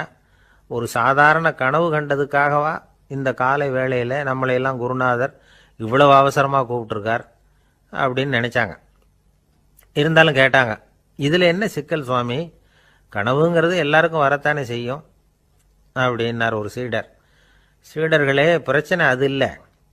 நான் இன்னைக்கு காலையில் கண்ணு முழிச்சு பார்த்தப்போ நான் நானாக மறுபடியும் மாறிட்டேங்கிறத தெரிஞ்சுக்கிட்டேன். இதில் சிக்கல் என்னன்னா, இப்போ அந்த பட்டாம்பூச்சி தான் நானாக ஆயிட்டதாக கனவு கண்டுகிட்டு இருக்கா அப்படிங்கிறது தான். ஒரு மனுஷன் பட்டாம்பூச்சி ஆகிறதாக கனவு காண முடியுங்கிறப்போ அந்த பட்டாம்பூச்சியும் மனுஷனாக ஆகிறதாக கனவு காண முடியும் இல்லையா? இப்போ எனக்கு யதார்த்த நிலை தெரியணும், எது நிஜம்னு தெரியணும். நேற்று ராத்திரி நான் கண்டது கனவா, அல்லது இது பட்டாம்பூச்சி கண்டுகிட்டு இருக்கிற கனவா? இதுதான் குரு கேட்ட கேள்வி. இதை கேட்டதும் சீடர்கள் ரொம்ப குழம்பி போயிட்டாங்க. சுவாமி, இது வரைக்கும் நாங்கள் தூங்குறப்ப பார்க்கறது கனவுன்னும் மூழ்கிட்டு இருக்கிறப்ப பார்க்கறது நனவுன்னு நம்பிக்கிட்டு இருக்கிறோம். இப்போ எங்களை ரொம்ப குழப்பிட்டீங்க, இதுக்கு பதில் சொல்ல எங்களுக்கு சக்தி இல்லை அப்படின்னு சொல்லிவிட்டாங்களாம். அதுக்கப்புறம் அந்த குரு சொன்னாராம், நினைவு தான் முக்கியமான அம்சம். முடிவு கட்டம்னா பகலின் நினைவுகளை விட இரவின் கனவுகளே ரொம்ப உண்மை. ஒருத்தன் தூங்க போனால் தூங்கிக்கிட்டே இருந்தால் அவன் காணும் கனவு பொய்ங்கிறத அவன் உணர மாட்டான். ஒவ்வொரு கனவும் காணும் பொழுது அது ரொம்ப உண்மையாக தான் தெரியுது. ஒரு கனவு கூட உண்மை இல்லைன்னு கனவுல தோன்றுவதே இல்லை அப்படின்னார் குரு. அகில வாழ்வு அத்தனையும் சொற்பனம் கண்டாய் அப்படிங்கிறார் தாயுமானவர். ஆகையினால நம்ம கனவுலேருந்து நாம் என்னைக்கு முழிச்சிக்க போகிறோம் அப்படிங்கிறது தான் ஒரு முக்கியமான கேள்வி. ஒருத்தர் வந்தார், காலில் கட்டோடு வந்தார். என்னங்க காலில் கட்டுன்னு?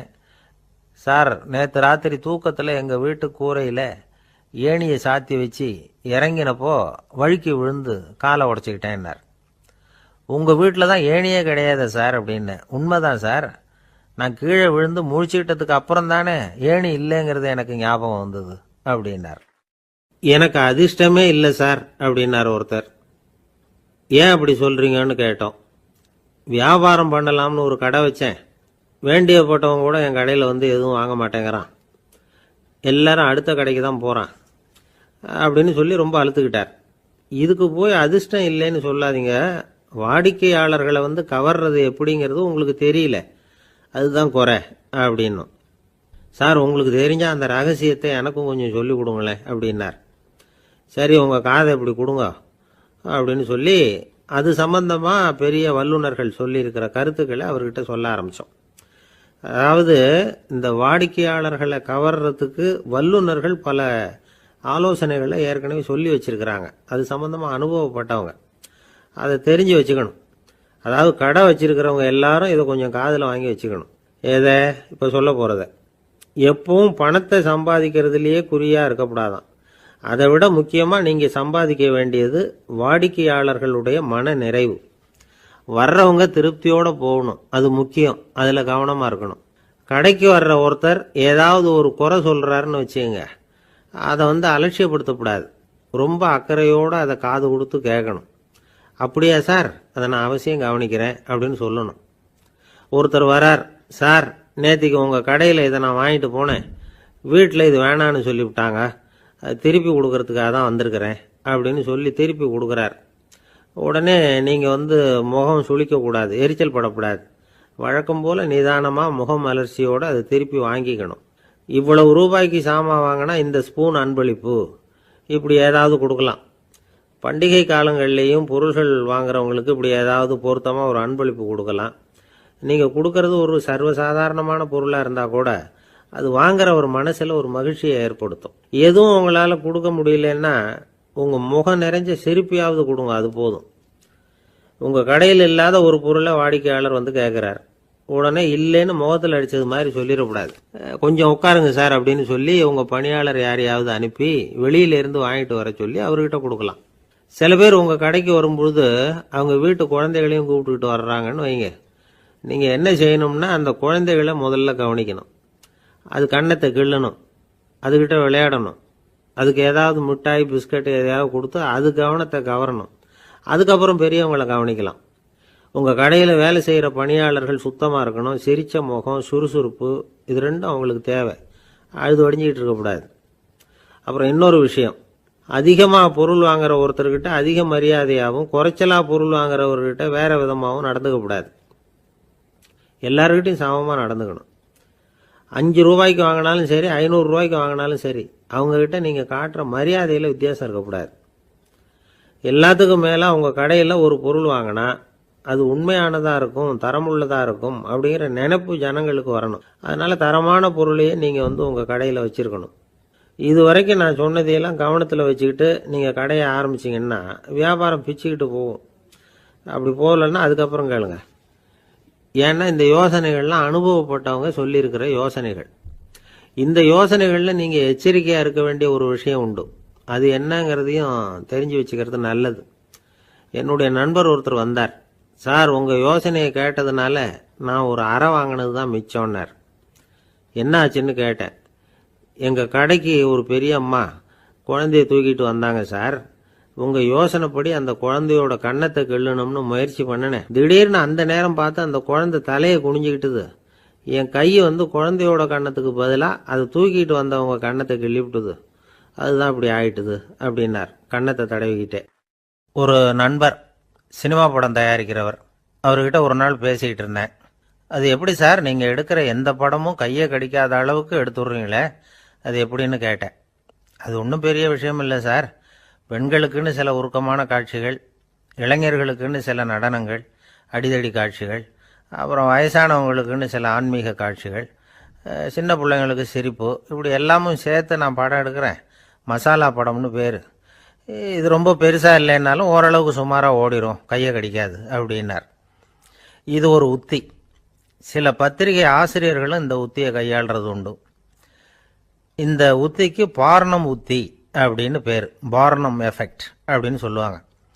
அதாவது ஃபீனியஸ் டி பார்னம் அப்படின்னு ஒருத்தர் அமெரிக்காவில் இருந்தாராம். அதாவது 19ஆம் நூற்றாண்டில் அமெரிக்காவில் கொடிகட்டி பறந்த ஒரு சர்க்கஸ் நிறுவனத்தின் அதிபர் அவர். இந்த உலகத்தில் ஒவ்வொரு நிமிஷமும் ஒரு ஏமாளி பறந்துக்கிட்டே இருக்கிறான் அப்படிங்கிறது அவருடைய சித்தாந்தம். ஒவ்வொருத்தரையும் திருப்திப்படுத்துகிற அளவுக்கு அம்சங்களை கொஞ்சம் கொஞ்சமாக கலந்து கேளிக்கை நிகழ்ச்சிகளை நடத்தினது தான் அவருடைய மகத்தான வெற்றிக்கு காரணம். அதனால் அந்த உத்தியை யார் கடைப்பிடிச்சாலும் சரி, அதுக்கு பார்னம் உத்தி அப்படின்னு பேர் வந்துட்டுது. ஜோசியம் சொல்கிறவங்களுக்கும் இந்த உத்தி தான் கை கொடுக்குது. ஒரு விஷயத்த ஒருத்தருடைய கோள் நிலைகள் அல்லது கையெழுத்து நிரூபிக்கிறதாக அவர்கிட்ட சொன்னால் அதை அவர் நம்பிவிடுவார். ஆனால் அந்த விஷயம் நல்லதாக இருக்கணும், நேர்மையானதாக இருக்கணும், அதாவது பாசிட்டிவாக இருக்கணும். 8ஆம் இடத்துல குரு, 9ஆம் இடத்துல சனி, நீங்கள் ஒரு பெரிய மேதை தான் அப்படின்னு சொல்லுவாங்க. கேட்குறவங்களுக்கு அதை மறுக்கிறதுக்கு மனசு வராது.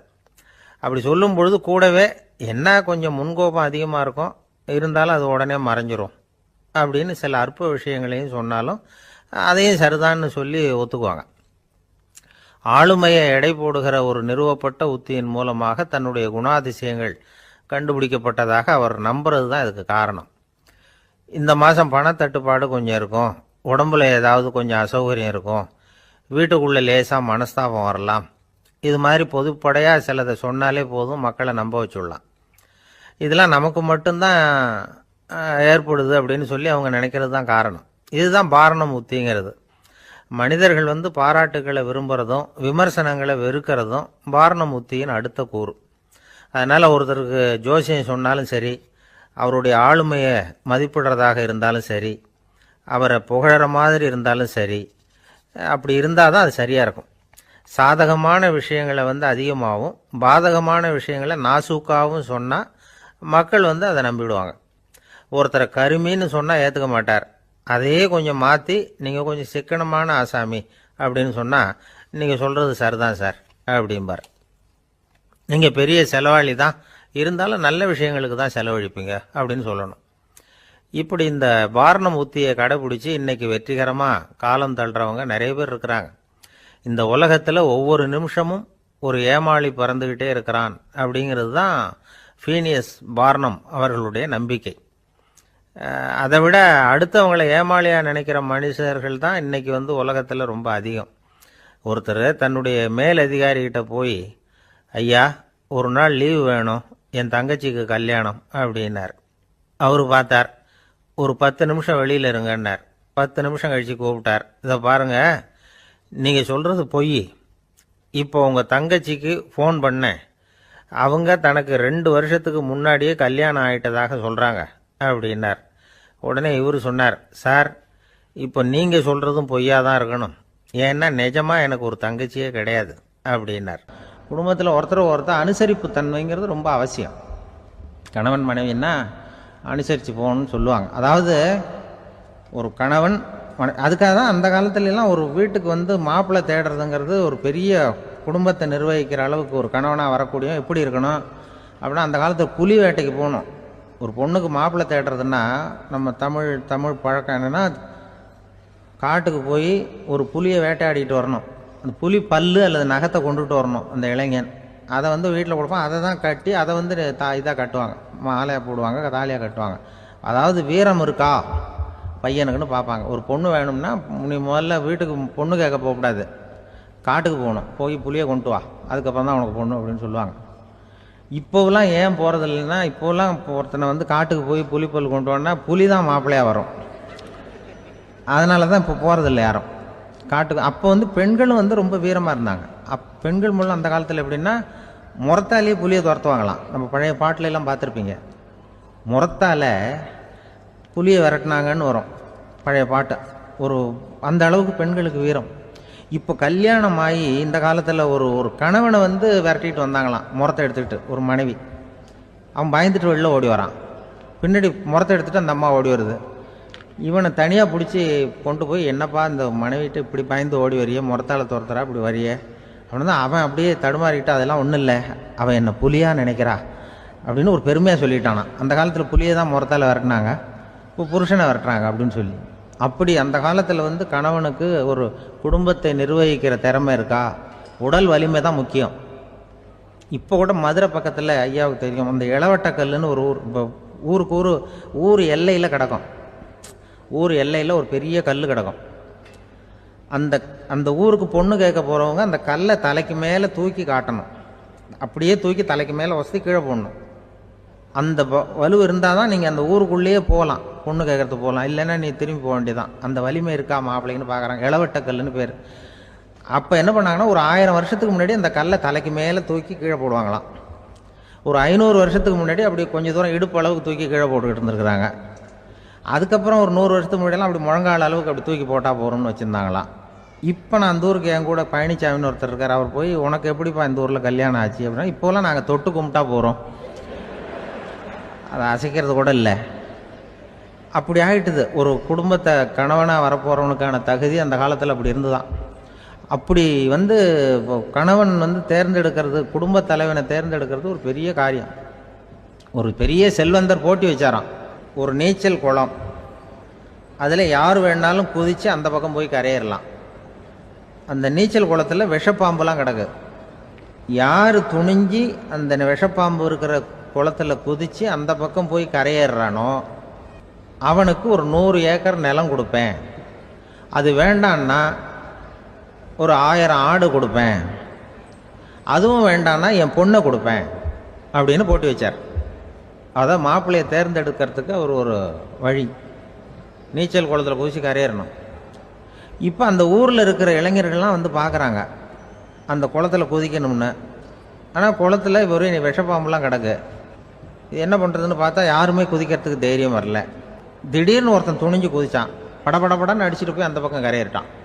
கரையேறின உடனே பரவாயில்லையே ஒரு ஆள் வந்துட்டான்னு சொல்லி அவனை அந்த இளைஞனை போய் பிடிச்சிட்டு வந்தாங்க. அந்த பெரியவர் கேட்டார், ஏப்பா இவ்வளவு பெரிய விஷப்பாம்பெல்லாம் கிடக்கிற நீச்சல் குளத்தில் நீ துணிஞ்சு குதித்து கரையேறி இருக்கிற, உனக்கு என்ன 1000 ஏக்கர் நிலம் கொடுத்துறவா, 100 ஏக்கர் நிலம் கொடுக்கவா சொல்கிறப்படி அப்படின்னா வேண்டாம் சார்ன்றிருக்கான். ஓஹோ அப்படின்னா ஒரு 1000 ஆடு வேணுமா உனக்கு அப்படின்னா அதுவும் வேண்டாம் சார். ஓ அப்படின்னா என் பொண்ணு வேணுமா அப்படின்னா அதுவும் வேண்டாம் சாருங்கிறான். அப்புறம் எதுக்குடா குதிச்சுன்ட்டு என்ன உனக்கு என்ன தான் வேணும் அப்படின்னு கேட்டிருக்கார். என்னை எவன் பிடிச்சி தள்ளி விட்டவன்னு தெரியணும் அப்படின்ட்டுருக்கான். அதுக்காக அவன் பார்த்துருக்கான். அப்படி இருந்தால் தான் துணிச்சல் வரும் இந்த காலத்தில். கப்பல் கடலில் போய்கிட்டு இருக்கு, புயல் சூறாவளி அலையெல்லாம் பெருசாக ரொம்ப உயரமாக உண்டாகுது. கடுமையான காற்றிலேயும் வேகமான அலைகள்லேயும் சிக்கி அந்த கப்பல் தடுமாறுது. திசை மாறி போச்சு, எந்த பக்கம் போயிட்டு இருக்கிறோம்னே தெரியல. அந்த கப்பலை செலுத்திக்கிட்டு இருந்த மாலுமி ரொம்ப சாமர்த்தியமாக செயல்பட்டார். தன்னுடைய அறிவாற்றலையும் திறமையையும் முழுமையாக பயன்படுத்தினார். அந்த கப்பலை கட்டுப்படுத்தினார். மெதுவாக அந்த சூறாவளியிலிருந்து கப்பலை காப்பாற்றி கரைக்கு கொண்டுட்டு வந்து சேர்த்துட்டார். மாலுமின்னு ஒருத்தர் இருந்ததுனால அந்த மரக்கலம் காப்பாற்றப்பட்டது. மாலுமின்னு ஒருத்தர் இல்லைன்னு வச்சுக்கோங்க, அந்த கப்பலோட கதி என்னவா இருக்கும் யோசிச்சு பாருங்க. ஒரு கோபக்காரனுடைய நிலைமையும் அப்படித்தானா. கோபக்காரன்கிறவன் ஒரு மாலுமி இல்லாத மரக்கலம் அப்படிங்கிறார் நபிகள் நாயகம். கொந்தளிக்கிற கடல்ல கொடுமையான அலைகளின் உச்சியில அல்லல் படுகிற மரக்கலத்தை விட மோசமானது கோபக்காரனின் நிலைமை அப்படிங்கிறது அவருடைய கருத்து. அது மாதிரி இதுன்னு சொல்லல, அதை விட மோசம் இது அப்படிங்கிறார். ஏன் தெரியுமா? ஒரு கப்பல் கடல்ல தடுமாறினா அதை சரிப்படுத்த மாலுமி இருக்கிறார். அவர் தன்னுடைய சாமர்த்தியத்தினால அதை கட்டுப்படுத்தி சரியான வழிக்கு கொண்டுட்டு வந்துருவார். ஆனா கோபக்காரனுடைய நிலைமை அப்படி இல்லை அப்படிங்கிறார் நபிகள் நாயகம். மனித மனம் ஒரு மரக்கலம், அறிவு அதில் இருக்கிற மாலுமி. மாலுமி மரக்கலத்தை செலுத்துறான், அவனுக்கு கட்டுப்பட்டு அது ஓடுது. ஆனா கோபக்காரன்கிற மனுஷங்கிட்ட அறிவுங்கிற மாலுமி சரியா வேலை செய்ய மாட்டான். ஏன்னா கோபம் அந்த மாலுமியின் கண்களை அவிச்சிரும், காதுகளை கேட்காம பண்ணிவிடும். கண்ணையும் காதையும் மூடிவிட்டு கப்பலை ஓட்டுனா எப்படி ஓட்டுறது? அதனால கோபக்காரன் மாலுமி இல்லாத மரக்கலம். இடி மின்னல்ல மாட்டிக்கிட்டு கஷ்டப்படுற கப்பல் மாதிரி கஷ்டப்படுறான். பெரியவங்கள்லாம் என்ன சொல்றாங்க? உனக்கு கெடுதல் பண்ணவனுக்கும் நீ நன்மையை செய், எவருடைய விருப்பு வெறுப்பையும் பொருட்படுத்தாதே. பரம எதிரிக்கும் நீ நன்மை செய்ய ஆரம்பிச்சா உன்னுடைய தூய நிலையை பார்த்துட்டு அவனும் உனக்கு நெருக்கமான நண்பனா ஆயிடுவான்.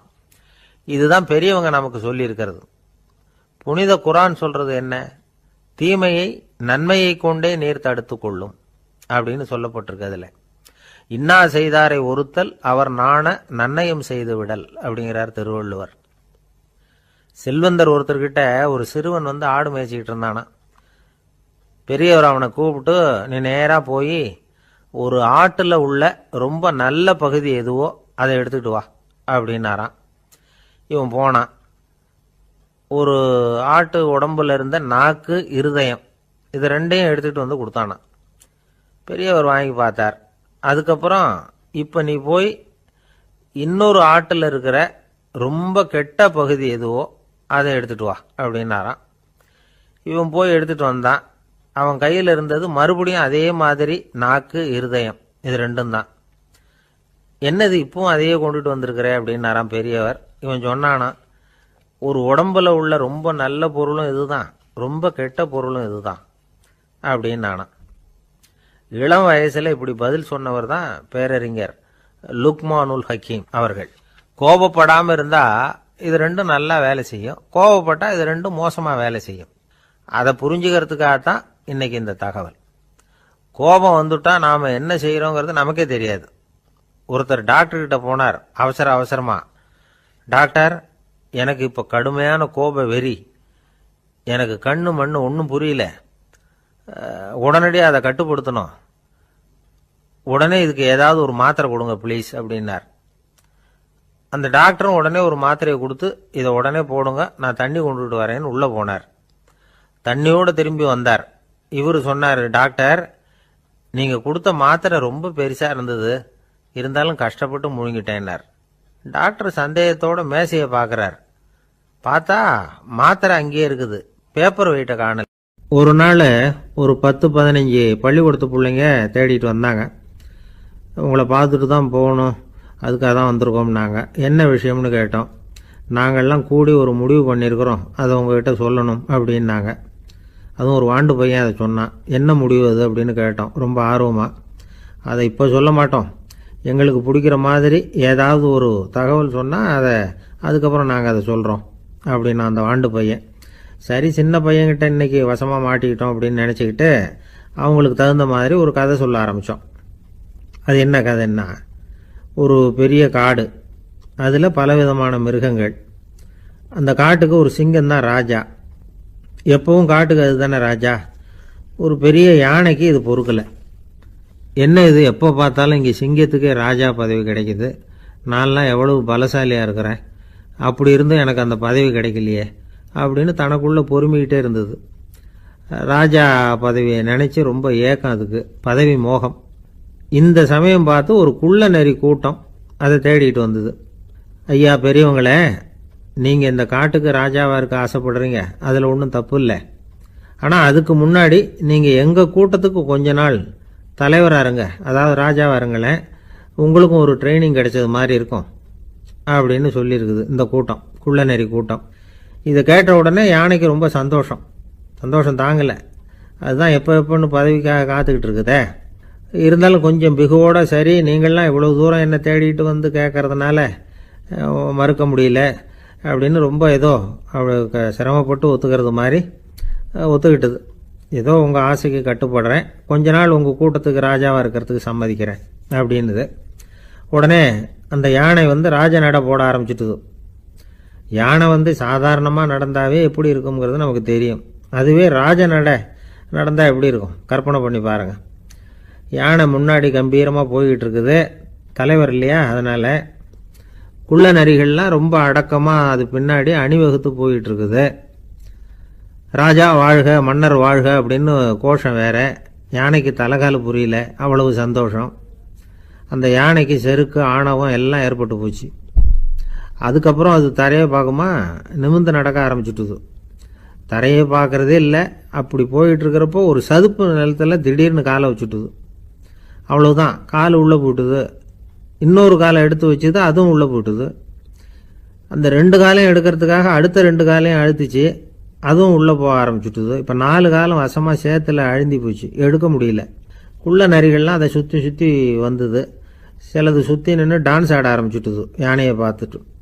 இதை யானை பார்த்தது. என்ன இது, தலைவர் நான் தவிச்சுக்கிட்டு இருக்கிறேன், தொண்டர்கள்லாம் சுற்றி நின்று வேடிக்கை பார்த்துக்கிட்டு இருக்கிறீங்க, டான்ஸ் ஆடுறீங்க அப்படின்னு கேட்டுதான். தொண்டர்களே, தலைவர் நான் தவிச்சுக்கிட்டு இருக்கிறது உங்களுக்கு தெரியலையா? இப்போ உடனே உங்கள் தலைவரை காப்பாற்ற வேண்டியது உங்கள் கடமை இல்லையா அப்படின்னு கத்துச்சான் அந்த யானை.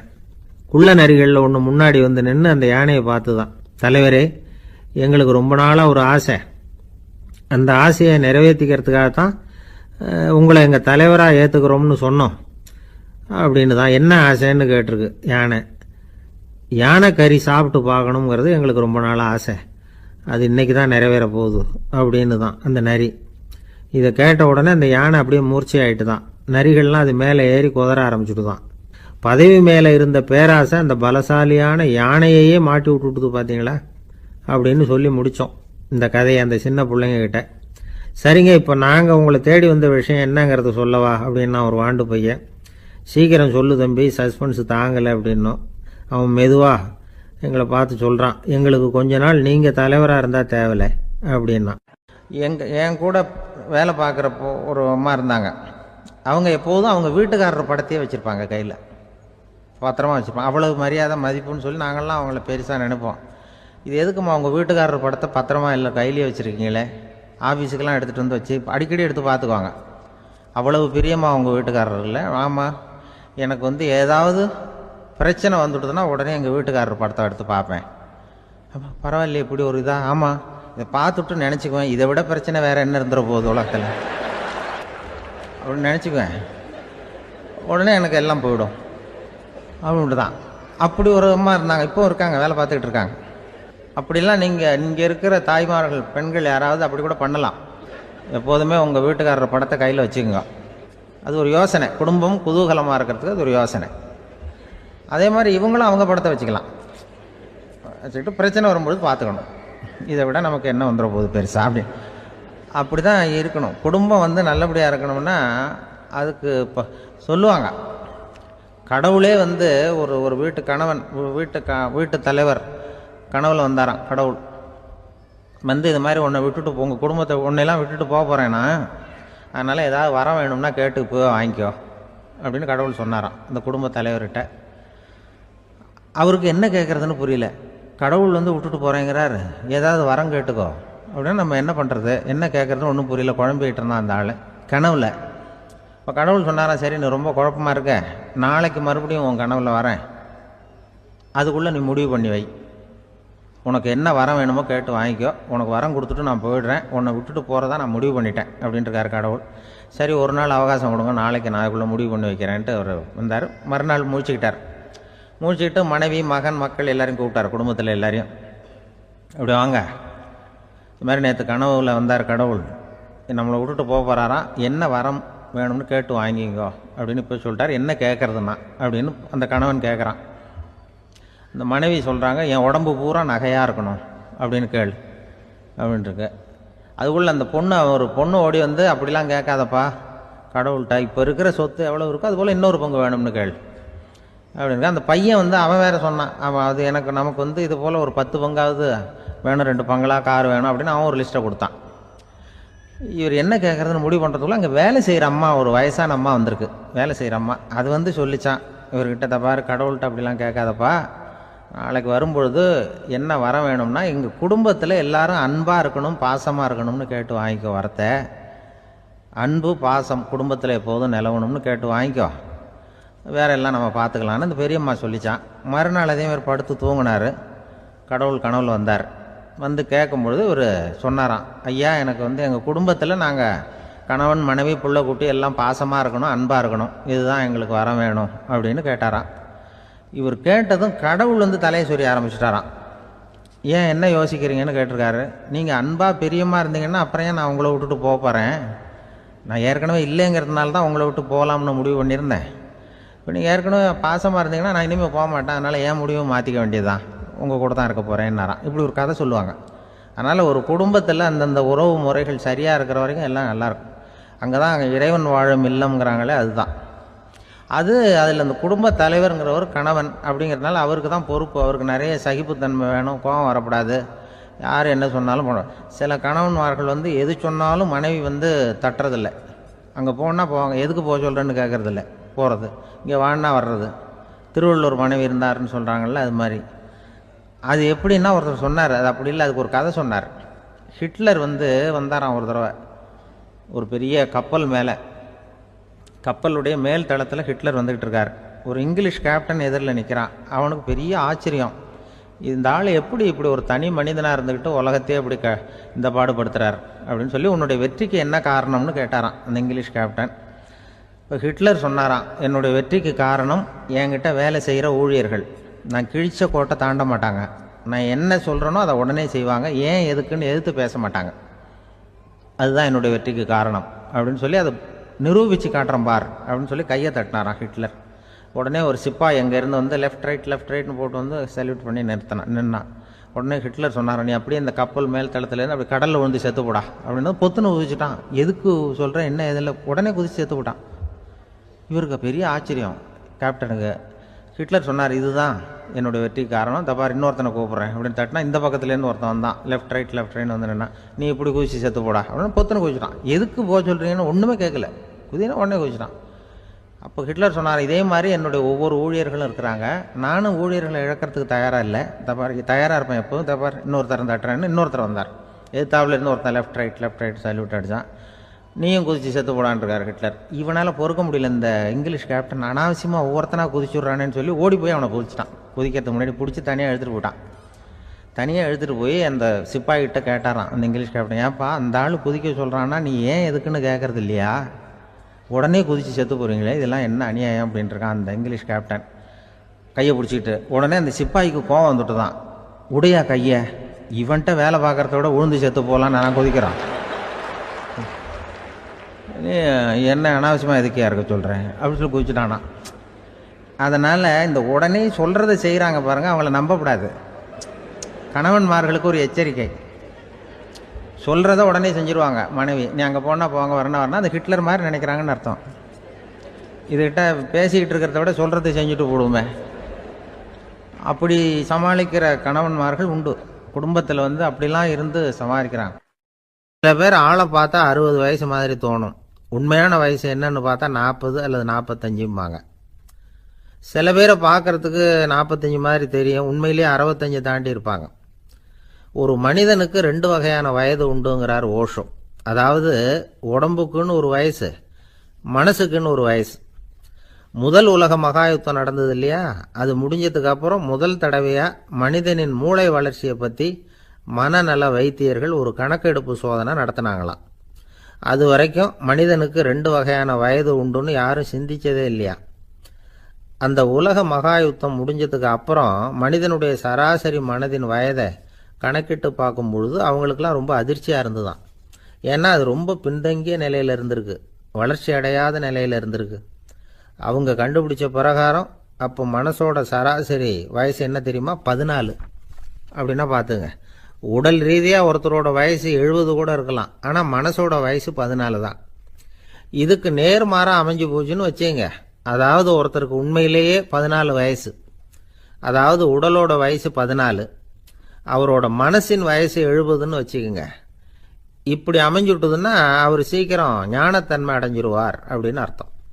இப்போ நமக்கெல்லாம் உடம்போட வயசு மனசோட வயசு ரெண்டும் ஒன்றா இருந்துட்டா அதுவே போதும், அதுவே பெரிய விஷயம். இப்போ எமர்சன் கிட்ட போய் ஒருத்தர் கேட்டாராம், உங்கள் வயசு என்ன அப்படின்னு. அவர் உடனே பதில் சொல்லியிருக்கார், 360 வருஷம் அப்படின்னாராம். கேட்டவர் குழம்பி போயிட்டார். அவர் என்ன சொல்கிறாரு, 360 வயசா? என்ன நம்ம காதில் தான் சரியாக விழலையா? எமர்சன் எப்பவும் உண்மையை பேசுகிற ஒரு சிறந்த அறிவாளி, அவர் இப்படிலாம் பொய் சொல்ல மாட்டாரே அப்படின்னு ஒரு யோசனை பண்ணிக்கிட்டே இவர் மறுபடியும் அவர் கிட்ட போனாராம். ஐயா, நீங்கள் சொன்னது சரியாக என் காதில் விழலை, அதனால் மறுபடியும் கேட்குறேன், உங்கள் வயசு என்ன அப்படின்னாராம். எமர்சன் மறுபடியும் சொல்லியிருக்கிறார், 360 வருஷம்னு. வந்தவருக்கு உண்மையிலேயே அதிர்ச்சியாக போயிட்டுது. அதுக்கப்புறம் மெதுவாக ஆரம்பித்தாராம், ஐயா நீங்கள் சொல்கிறத என்னால் ஏற்றுக்க முடியாது. எப்படி பார்த்தாலும் இப்போ உங்களுக்கு வயசு ஒரு 60க்கு மேலே இருக்காதுன்னு நினைக்கிறேன் அப்படின்னாராம். நீங்கள் சொல்கிறது சரிதான், அது என் உடம்போட வயசுன்னாராம் எமர்சன். அப்படின்னா ஏற்கனவே நீங்கள் சொன்னது அப்படின்னு கேட்டிருக்காரு, அது என் மனசோட வயசு அப்படின்னாராம். நம்மளை பொறுத்த வரைக்கும் அறிவு தூசு படிஞ்சிருக்கு, அது மாதிரியே அன்பும் மாசுபட்டிருக்கு. இது ரெண்டையும் சுத்தம் பண்ண வேண்டியிருக்குது. அப்போ தான் நாம் சரியான வயசில் வாழ முடியும். ஒரு ஆசாமி இருக்கிறார், அவருக்கு உடம்போட வயசு அதிகம், மனசோட வயசு ரொம்ப குறைச்சல், குழந்தை மாதிரி. அவர் ஒரு ஆஸ்பத்திரியில் படுத்திருக்கிறார். நர்ஸம்மா எல்லாருக்கும் மருந்து கொடுத்துட்டு போகிறாங்க. கொஞ்ச நேரம் கழித்து திரும்பி வந்தாங்க. அப்போ இவர் அந்த அம்மாவை கூப்பிட்டு சொல்கிறார், இதை பாருங்கள் சிஸ்டர், நீங்கள் எல்லாருக்கும் சின்ன சின்ன மாத்திரையாக கொடுத்துட்டு எனக்கு மட்டும் நீளமான மாத்திரையாக கொடுத்துட்டீங்க, முழுங்கிறதுக்கு ரொம்ப கஷ்டமாக போச்சு, இனிமேல் எனக்கும் சின்ன மாத்திரையாக கொடுங்க சிஸ்டர் அப்படின்னாராம். அந்த அம்மா உடனே அதிர்ச்சியாகி தலையில் அடிச்சுக்கிட்டாங்களாம். நான் கஷ்டப்பட்டு மாத்திரையை முழுங்கினத்துக்கு நீங்கள் ஏமா தலையில் தட்டிக்கிறீங்க அப்படின்னு கேட்டிருக்காரு இவர்.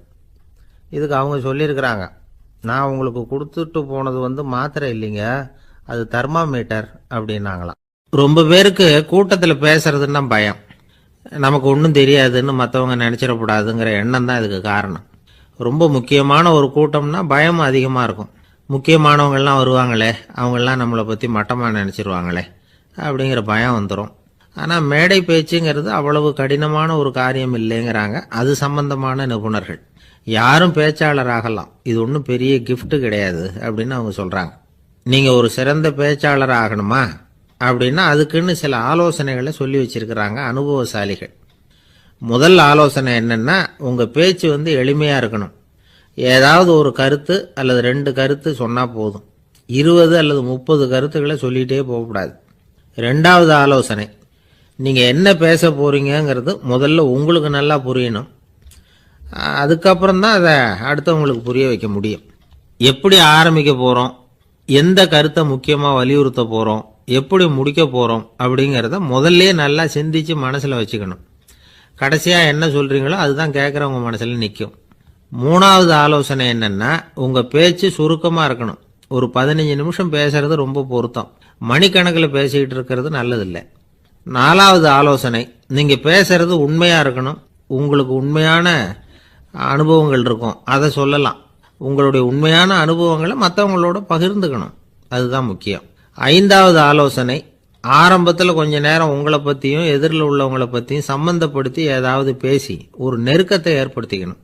ஒவ்வொருத்தரும் இப்போ இவர் பேச போகிறது நம்ம சம்மந்தப்பட்டது அப்படின்னு நினைக்க ஆரம்பிச்சிருவாங்கல்ல, அதுக்கப்புறம் அவங்க கேட்க தயாராகிட்டாங்கன்னு அர்த்தம். எதிரில் உட்காந்துருக்கிற கூட்டத்திலிருந்து 3 பேரை தேர்ந்தெடுங்க. அதாவது வலது பக்கம் ஒருத்தர், நடுவில் ஒருத்தர், இடது பக்கம் ஒருத்தர். அதாவது உங்களை ரொம்ப கனிவாகவும் ஆர்வமாகவும் பார்க்குறவராக பார்த்து தேர்ந்தெடுத்துங்க மனசுக்குள்ள. நீங்கள் பேசும்பொழுது என்ன பண்ணணும்னா, இவங்களை நேருக்கு நேராக மாறி மாறி பார்த்துக்கிட்டே பேசுனீங்கன்னா நீங்கள் ஏதோ ஒட்டுமொத்த கூட்டத்தையும் பார்த்து பேசுகிறதாக ஒரு உணர்வு அது ஏற்படுத்திவிடும். 6வது ஆலோசனை என்னென்னா, சொற்பொழிவுன்னா நீங்கள் பேசணும், படிக்கக்கூடாது. எழுதி படிக்கிறது நல்லா இருக்காது. குறிப்புகள் வேணும்னா வச்சுக்கலாம். படிக்கிறது பேப்பர்லேருந்து வர்றது மாதிரி இருக்கும், பேசுறது இதயத்திலேருந்து வர்றது மாதிரி இருக்கும். அப்புறம் 7வது ஆலோசனை சொல்கிறாங்க. அது என்னென்னா, மேடையில் ஏறி நின்ன உடனே இயல்பாக மூச்சை இழுத்து விட்டுங்க, இயல்பு நிலைக்கு வாங்க, அதுக்கப்புறம் இயல்பாக பேச ஆரம்பிக்கலாம் அப்படிங்கிறாங்க. இவ்வளவும் பேச்சு கலையில் வல்லுநர்களாக இருக்கிறவங்க சொல்லுகிற ஆலோசனைகள். இதையெல்லாம் கடைபிடிச்சா நமக்கும் அதுக்கும் வெகு தூரம்னு நினச்சிக்கிட்டு இருந்த ஒன்று இப்போ கிட்டத்தில் நெருங்கி வந்துடும். நாம் சொல்கிறபடியெல்லாம் அது கேட்கும். ஒரு பேச்சாளர், அவருக்கு சுருக்கமாகவே பேச தெரியாது. மேடையில் ஏற்றி விட்டுவிட்டா போதும், ஆரம்பிச்சிருவார், நிறுத்த மாட்டார், பேசிக்கிட்டே இருப்பார். ஒரு தடவை அவர் ஒரு கூட்டத்தில் ரொம்ப நேரம் பேசிக்கிட்டே இருக்கிறார். எதிரில் பொறுமை இழந்த ஒருத்தர் தன்னுடைய கை கடிகாரத்தை காட்டினார். அதை கவனித்த பேச்சாளர், மன்னிக்கணும், கை கடிகாரம் நான் கொண்டுகிட்டு வர மறந்துட்டேன், அதுதான் நேரம் போனதே தெரியல